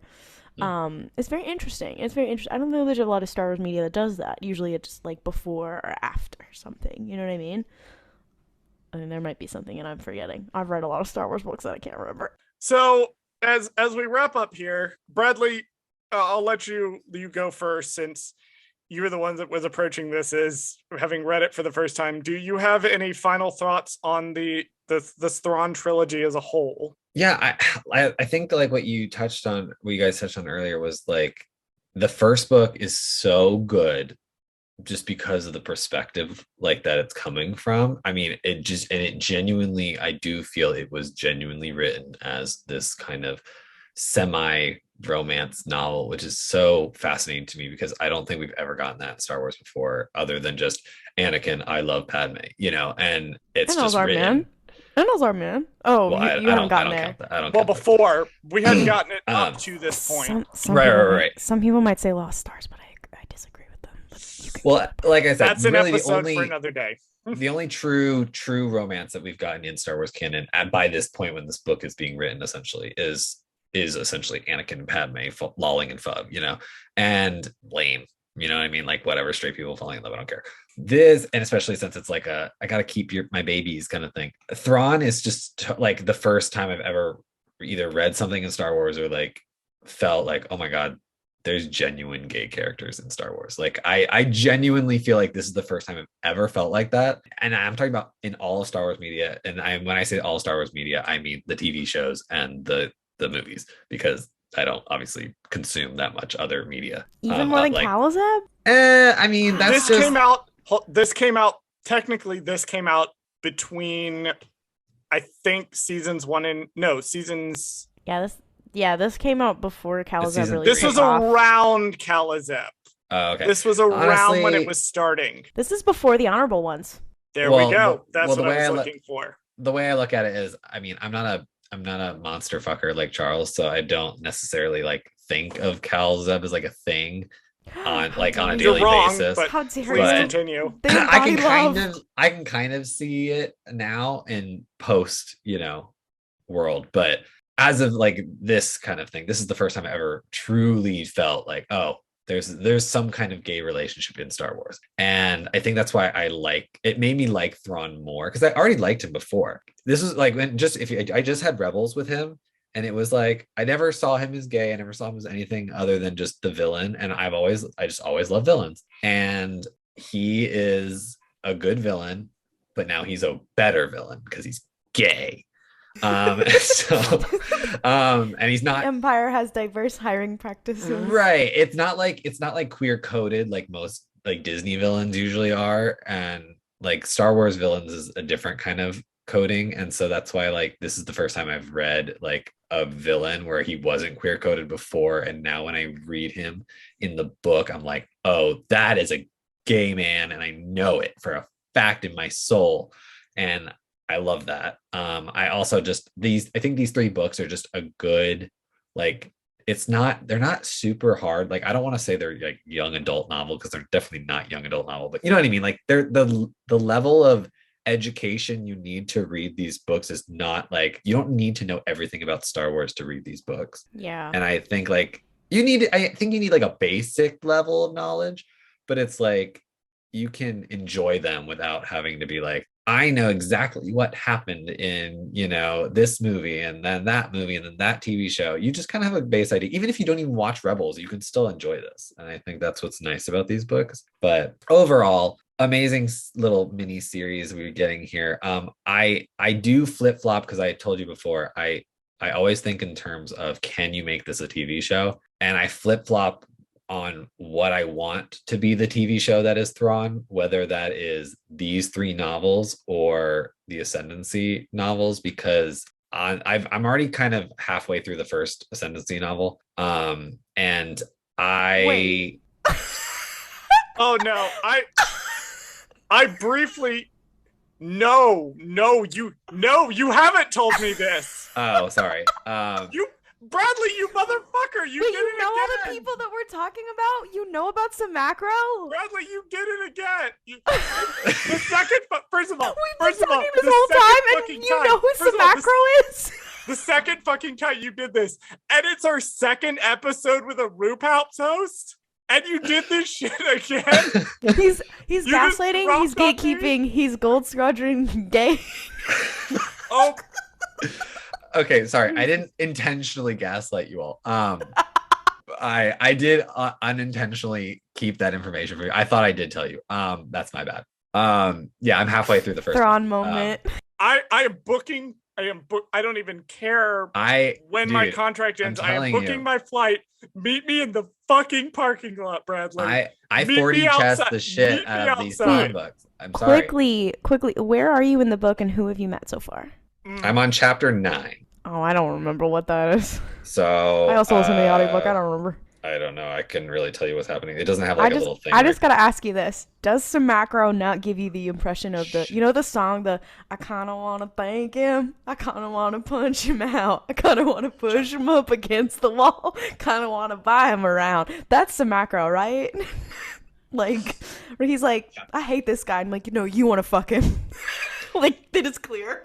Anyway, I couldn't tell you who, like I said, I don't. There's really, a lot of names. There's a lot. I don't digest the names necessarily until the very end of the book, because then I'm like, oh, that person. Like, I know who Arlani is. I know who the guy, the guy who Thrawn stole his job, who's like pissy all the time. He's like, ugh, I hate it here. He stole my job. I almost said he has massive tits, and then I remembered that's a fan. He does have massive tits. It's not actually in the book. I don't know about that. Although speaking of horrible jokes that I immediately thought, is it Zistalmu that Thurfian is like? Oh my god, have you met Thurfian and Zistalmu yet? If we're talking about gay people. Oh my god. Again, I don't know. Speaking of Timothy Zahn accidentally writing gay people, I've said this before. Like, so in Thrawn 2017, like, he writes this beautiful love story that you're talking about. And then you read the Ascendancy novels and you're like, this man accidentally wrote gay people again. But these people are even gayer somehow. They come together just through the hatred of Thrawn. They are so homosexual. They're so gay. Like, they're two old gay men. I was gonna say that if you remove the shipping dynamic of it. Yeah, they're just two old gay friends. Their relationship as two gay men who don't like each other but have come together for a common purchase does give me Gold Squadron vibes. They have the vibe of like the two old. The Keep two this old in guys from the mind. Muppets. That's kind of what they are, except if they were Oh, evil. Okay. That makes sense. Or Um, I fucking hate. Oh, wait. We got. hate you've done this They're again. Stamu. They're So- Stamu. I'm gonna jam my finger into the dam that is the ascendancy We conversation. can't talk about their Okay. Stamu We're right not now. No. ready for this yet. Anyway. I'm not Anyways. ready to talk about it too much yet, but my point No, is, Yeah, I wanted to know. My- I was actually going to ask sorry. you, like, including all those things, like, do you think your opinion is going to change about whether you want it to be a movie or a TV show? Like, once you yeah. start So reading what I books? think is what I'm getting from at least what I've read so far in the Ascendancy novels versus what I've read in the Thrawn books. I think the three Thrawn books that we've just talked about, I think those would make a great little, like, I mean, they're not so connected. I don't know if it would make a good TV show because they're not connected enough to where I'm like, it's one after the other. You know, there's too much stuff that's happening in other content that would like mess it up. I think the first Thrawn book would be a great little novel, and then they would have to write a whole brand new thing after that. Like it would have to Like be the thing separate that follows. seasons? Well, what I mean is like, okay, so if Thrawn book 1 is season 1, then Thrawn season 2 has to be book 4. Does that make sense? Yeah. You have to jump to the end of the other 2 books. You can't include any of the Rebels stuff, the timeline, all that stuff. Like that all has to be like just book. And then the second season of Thrawn, air quotes, has to be a time jump to the unmade 4th book that they were kind of setting up at the end of this. If that makes sense. Yeah. If they made it a TV show. You Or would me. have to like take elements from Treason and jam it onto the beginning of that. Yeah, because it just doesn't work. I don't think, like, especially the second book of Thrawn doesn't work. Actually, this may not be a thing that you're familiar with. The trade-off to me forcing my boyfriend to watch all of Star Wars ever is I now have to watch all of the anime. Nice. And Nice. one thing that Nice. he has introduced me to is the concept of the between season movie. Oh, yeah. So you have seasons, and That- then you have a that would movie be- where they fuck off. That would be That would be- alliances. No, that would just be the part of Alliances that's in the Clone Wars. Yes. Yes. So Okay, they just so like there's fuck my off thing. and do that. Okay, so this is how I'm going to relate it. This will be a really good example. Okay, so season 1 of Thrawn is WandaVision. It's its own thing. It's a really cool thing. And then you do Multiverse of Madness, which is Alliances. It's its own movie. It comes out. It's a thing. And that way you can have Hayden Christensen come back, play Anakin. It'll be really cool. Then Natalie You go Portman back come back. and It'll be forth. amazing. Yeah. You go back and forth. And then you can have young Thrawn and old Thrawn. So you can have a really hot guy play young Thrawn as the younger version. And then you can have the older one, I slightly think you're older one. But projecting it's again, Lieutenant the age- Vanto. But also the age like difference, like it's not that long. I know, but enough that I don't want it to be the old guy who's going to play him in Ahsoka. If that makes sense. We the don't guy know who's who's the gonna It's actual play. not voice that actor. long. We'll It's not talk. that- We'll talk about this off camera. Well, I've heard also- some things. Okay. Also, but yeah, also, I'll be very interested to see what you say about this with what you're saying right now of how you're thinking of it conceptually.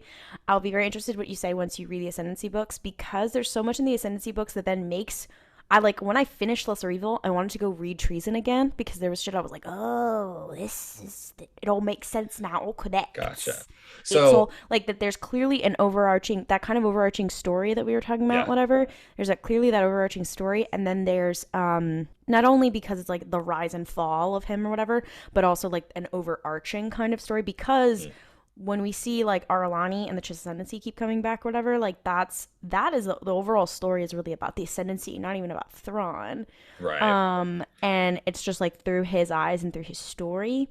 So, but there's that piece, but then there's also the piece of like the different, like there's the different eras of his life, obviously, when he's in the Ascendancy, and then there's like when he's with Eli, and then there's the like, so no Eli, like the era of him without Eli is almost like the Descent kind of era. It's his Vader era, where we see him with Vader in Alliances, then we see Right. him.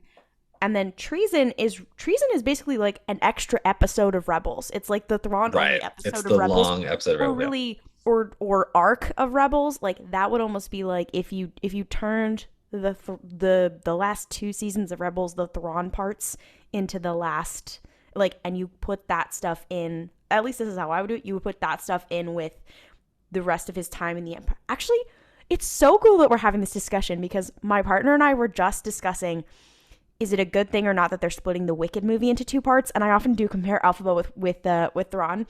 However, she is the opposite. She did become an anti-fascist. He did become a fascist. Between this and Supernatural, please stop bringing up things that I was super into when I was in high school. It is giving me an existential crisis. Listen, I do want to die. Listen. If you get too much into, sometimes after I read the Thrawn books, I did make like sad little playlists, and there was a lot of Wicked on there. Like, listen, if you look at the lyrics to For Good from Wicked, I swear to God, I knew this was the song. If you look at the lyrics to For Good from Wicked, and then you look at that ending paragraph of Thrawn 2017, you're gonna cry, you're gonna scream, you're gonna throw up. However, I'm putting that aside. Of like, we were talking basically about how would they split Wicked into 2 parts, and I was like, well, clearly it could be like her ascent and then like defying gravity, and then like after that, and I was like, it could very much be like that with Thrawn, where it's, if you're gonna put it in 3 parts, you're gonna have like him, like before he comes to the Empire, you're gonna have his time like coming up in the Empire. That could be a whole story, whatever, and then you're gonna have his descent time in the Empire, which then would include the parts in Rebels, because that's like pretty much the end, and Treason, because that's the end of that, whatever. And I'm like, and it would be just like the Wicked movie. Personally, I'm fine with part 1 and part 2. Personally, if it were me, here's how I would do it. I would do the first book as a limited series. I would do it very much how the comic did it. It does a little story, and then he advances, and then we cut off, and then we pick up a little bit later. That's how I'd structure that. Season 2, when I was adapting Alliances, I would pull all of the Anakin and Thrawn stuff out, and I would do it as a between season movie. And then season 2, I would go back and forth between Thrawn and Vader and Eli and the Chiss Ascendancy. Oh, and it's both of them without each other. Oh my! Trying to reconcile. And then season 3, that's a love story. Then season 3, I would have like a moment where they almost meet up again at the end of that season, and then they don't for some reason. Season 3, I would do like, because it takes place over like 7 days, right? Or something like that. Yeah.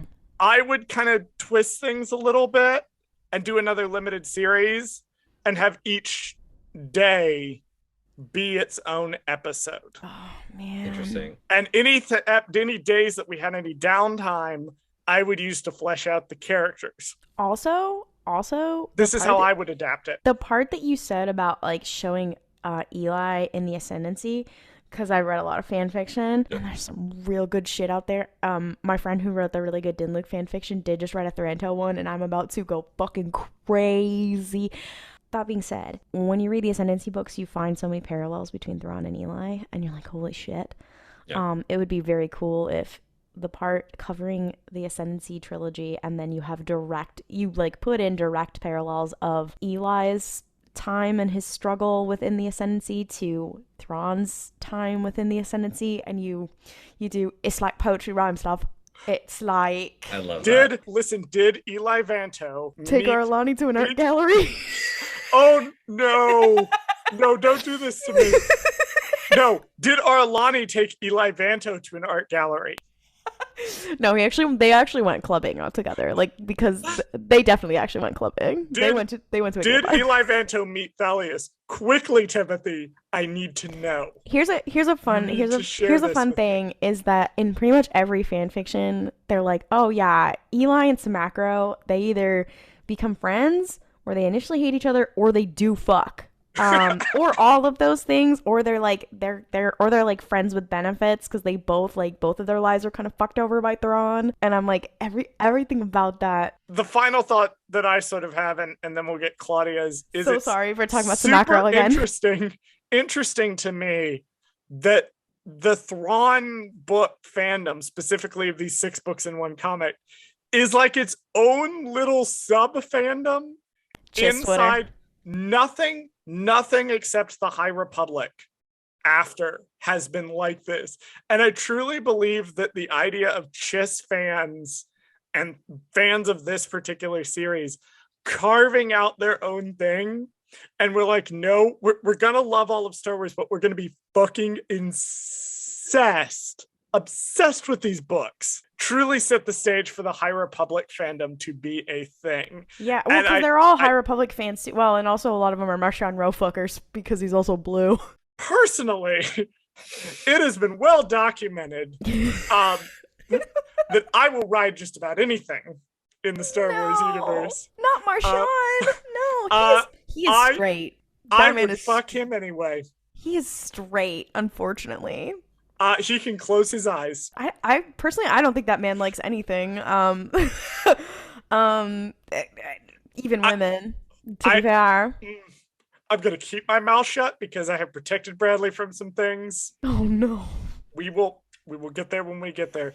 Klaudia, Marshawn, do you have any final thoughts overall? Final thoughts. Final thoughts. I realize I did invite you on specifically because I was like, damn, who can I invite on that knows Thrawn like the back of her hand?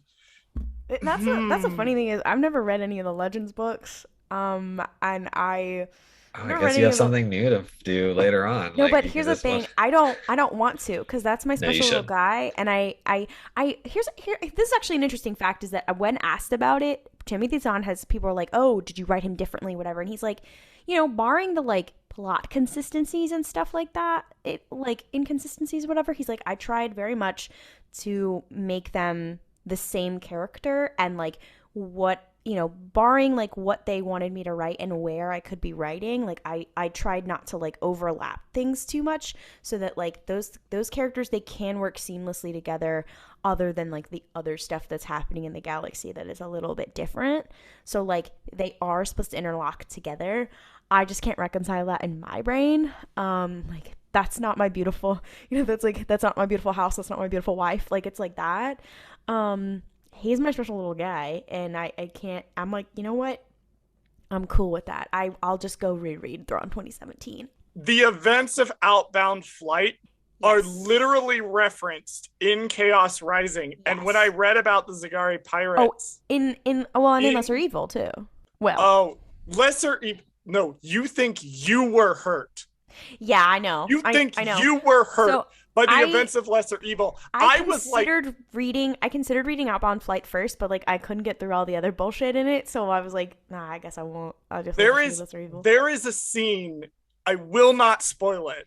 I think there I is a scene, it. But you know what scene in Lesser Evil that literally matches up. Clearly, they are somewhat different, slightly. Yeah, because explaining the scene in Outbound Flight requires explaining most of the plot. But I read that scene in Lesser Evil, and it literally was like listening to an episode of the Mystery Spotcast. It crowbarred into my life, propelled me back to being like 16, 17 years old, reading the exact same scene in Outbound Flight. And I'm like, damn, the only difference now between the pain I'm feeling for this character is I am recognizing that I am gay and slightly into him. That is the only difference between 16-year-old me and 31-year-old me reading this book. I can now recognize that I have a mild crush on this character, but the pain is exactly the same. Oh man, I was gonna read it, and then I was like, I couldn't get through the other stuff. I couldn't get through it in time before like we got the ARC of it, and I was like, all right, I'm just gonna read it and whatever. And I know that it would have hurt me physically. Lesser Evil is it's an emotional journey. It goes. But speaking of the Mystery Spotcast, Klaudia, do you want to plug your pluggables? Remind the people where they can find you. Yes. So I'm on social media at Klaudia Says, Kaludia Says. Yes, it is misspelled on purpose. I'm on TikTok, which is like kind of my biggest platform, although I tweet all day long, mostly about Thrawn. That's not true. I tweet about a lot of things. But I have two podcasts. I am on RuPalp's Podrace. Our next episode is going to be our 1-year anniversary special, which nice. Our first episode we premiered like with the Bad Batch. So like the Bad Batch first episode came out on May the 4th last year. And so ours came out like we turned it around in like 2 days. It came out on like May 6th. So The Sunday following that will be May 8th. So that's when we're gonna drop it. So like I think we're recording it on Sunday. And then so our next episode is gonna be our 1 year anniversary special, and we're trying to make it so that like anybody can listen, because we know that we're probably gonna get a lot of new listeners like with the Obi-Wan Kenobi show. Like whenever there's a live action show, that's when people are very interested in Star Wars, and then we get a lot of and the people start listening to your stuff. So it's a good place to start. We see the same metrics. Yeah, if that's a good because we're doing an Oops All Bits episode. A thing that we do on RuPalp's Podrace is fun little cursed little games. And so for this episode, and we've done it before, we're gonna do only the little games and also answer some questions, so that you can kind of get to know us a little bit and what we're all about and the stupid little games that we play. When we're not having large discussions about fascism every week. RuPalp's is wild because it can literally go from like fucking Gen Z millennial speak to here's a deep episode or deep like conversation about the fucking fascism politics in the Ryloth arc of the Bad Batch. And oh my god! Oh my god! That was a wild one. But yeah, so I do that podcast, and then one of my co-hosts from RuPalp's, Ollie, we do have our Cursed Supernatural podcast. I was one of the few people who continued to watch Supernatural as it was airing. It was a sunk cost fallacy for me, where I was like, I've wasted this much time, might as well. I guess I just like trash. I'm not enjoying myself, but all right. And it was very much like, I've wasted this much time. I just want to find out what the fuck happens. I'm just in it. I'm in it to the end kind of deal. And that was kind of whatever. And then I had a friend who actually worked on the show eventually, and I was just there to support her. And I was like, I'm going to use that as an excuse. I'm there to support her. Absolutely. So I was watching it, and I was watching it in real time when Destiel was canon. So I watched it till the end. Ollie stopped watching around maybe season 9, 10, maybe something like that. So for the 1 year anniversary of Destiel, we were like, what if we made a Supernatural podcast? And we were like, are we crazy? And we decided to do that. So the point of it is that we are rewatching Supernatural for the first time since Destiel is canon, looking at all of it, knowing that Destiel is canon. What does that bring? And we're watching it so that other people don't have to. So you don't have to know anything about Supernatural. Actually, don't watch it. Like that is the goal. You don't have to know anything about Supernatural. We basically we do 2 episodes per our episode, and we just tell you what the fuck happened and why it's important. And sometimes we go on very long tangents about Castiel, even though he's not even there yet. We're on season he doesn't even 1. show up until like we are on season 1. They'll be like, they mentioned God or angels once, and we're like, bro. You're like, oh my god, they're gonna start doing the apocalypse stuff. Bradley and I have joked. I don't know if we've made this joke on air, but we have also joked about doing a Teen Wolf Watch podcast. That's so awesome. I feel like Mystery Spotcast is the vibe that would be. Oh, it has to be the same thing. We decided to do that. It's like a hate watch, but like you love it. Yeah. There's a Glee podcast. There's a Glee podcast that's like that. They're on Yes, TikTok I've all heard the of that time. one. They're so funny. And but yeah, it's a rewatch podcast so that you never have to, because Supernatural is bad. And it's not like bad in a good way like Star Wars is. It's bad in a it's the CW way. R.I.P. Legends of Tomorrow and Batwoman, you will be missed. Oh yeah, they just canceled those today. Yeah, not surprised at all. The CW is going down the tubes. I have those 2 podcasts. I'm on TikTok all the time, and I believe that's all there is that I have. Thank you for having me. Thank you for everything. Thank you for coming on to our unhinged, deranged, tangenty show. Right. Oh my god, same. You would think with just 2 of us that we could keep on fucking topic. No. But I promise you, we cannot. When me and Ollie record Mystery Spotcast, we have to talk about Thrawn for an hour before we record. So I get it. I understand.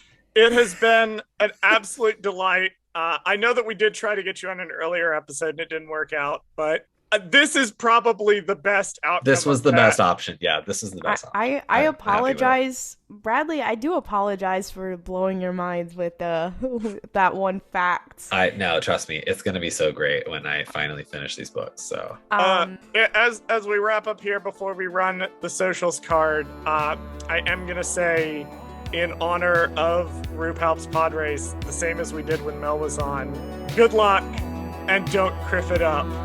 Waka waka. Thank you for listening to Gold Squadron Gaze. Did Charles fuck something up? Email us and let us know at goldsquadrongaze@gmail.com. You can follow us on Twitter at goldsquadgaze, and you can follow us on Instagram and TikTok at goldsquadrongaze. Subscribe to us on YouTube at Gold Squadron Gaze, where we post this podcast as well as exclusive video content. Please join us next week and every week for another episode of Gold Squadron Gaze.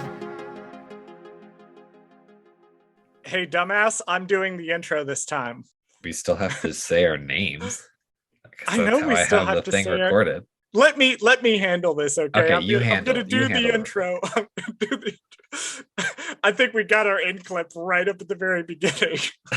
But you know that when I put the recording in there, it's gonna say, "I'm your host, Bradley Brower," and cut to whatever you feel like you're about to start saying.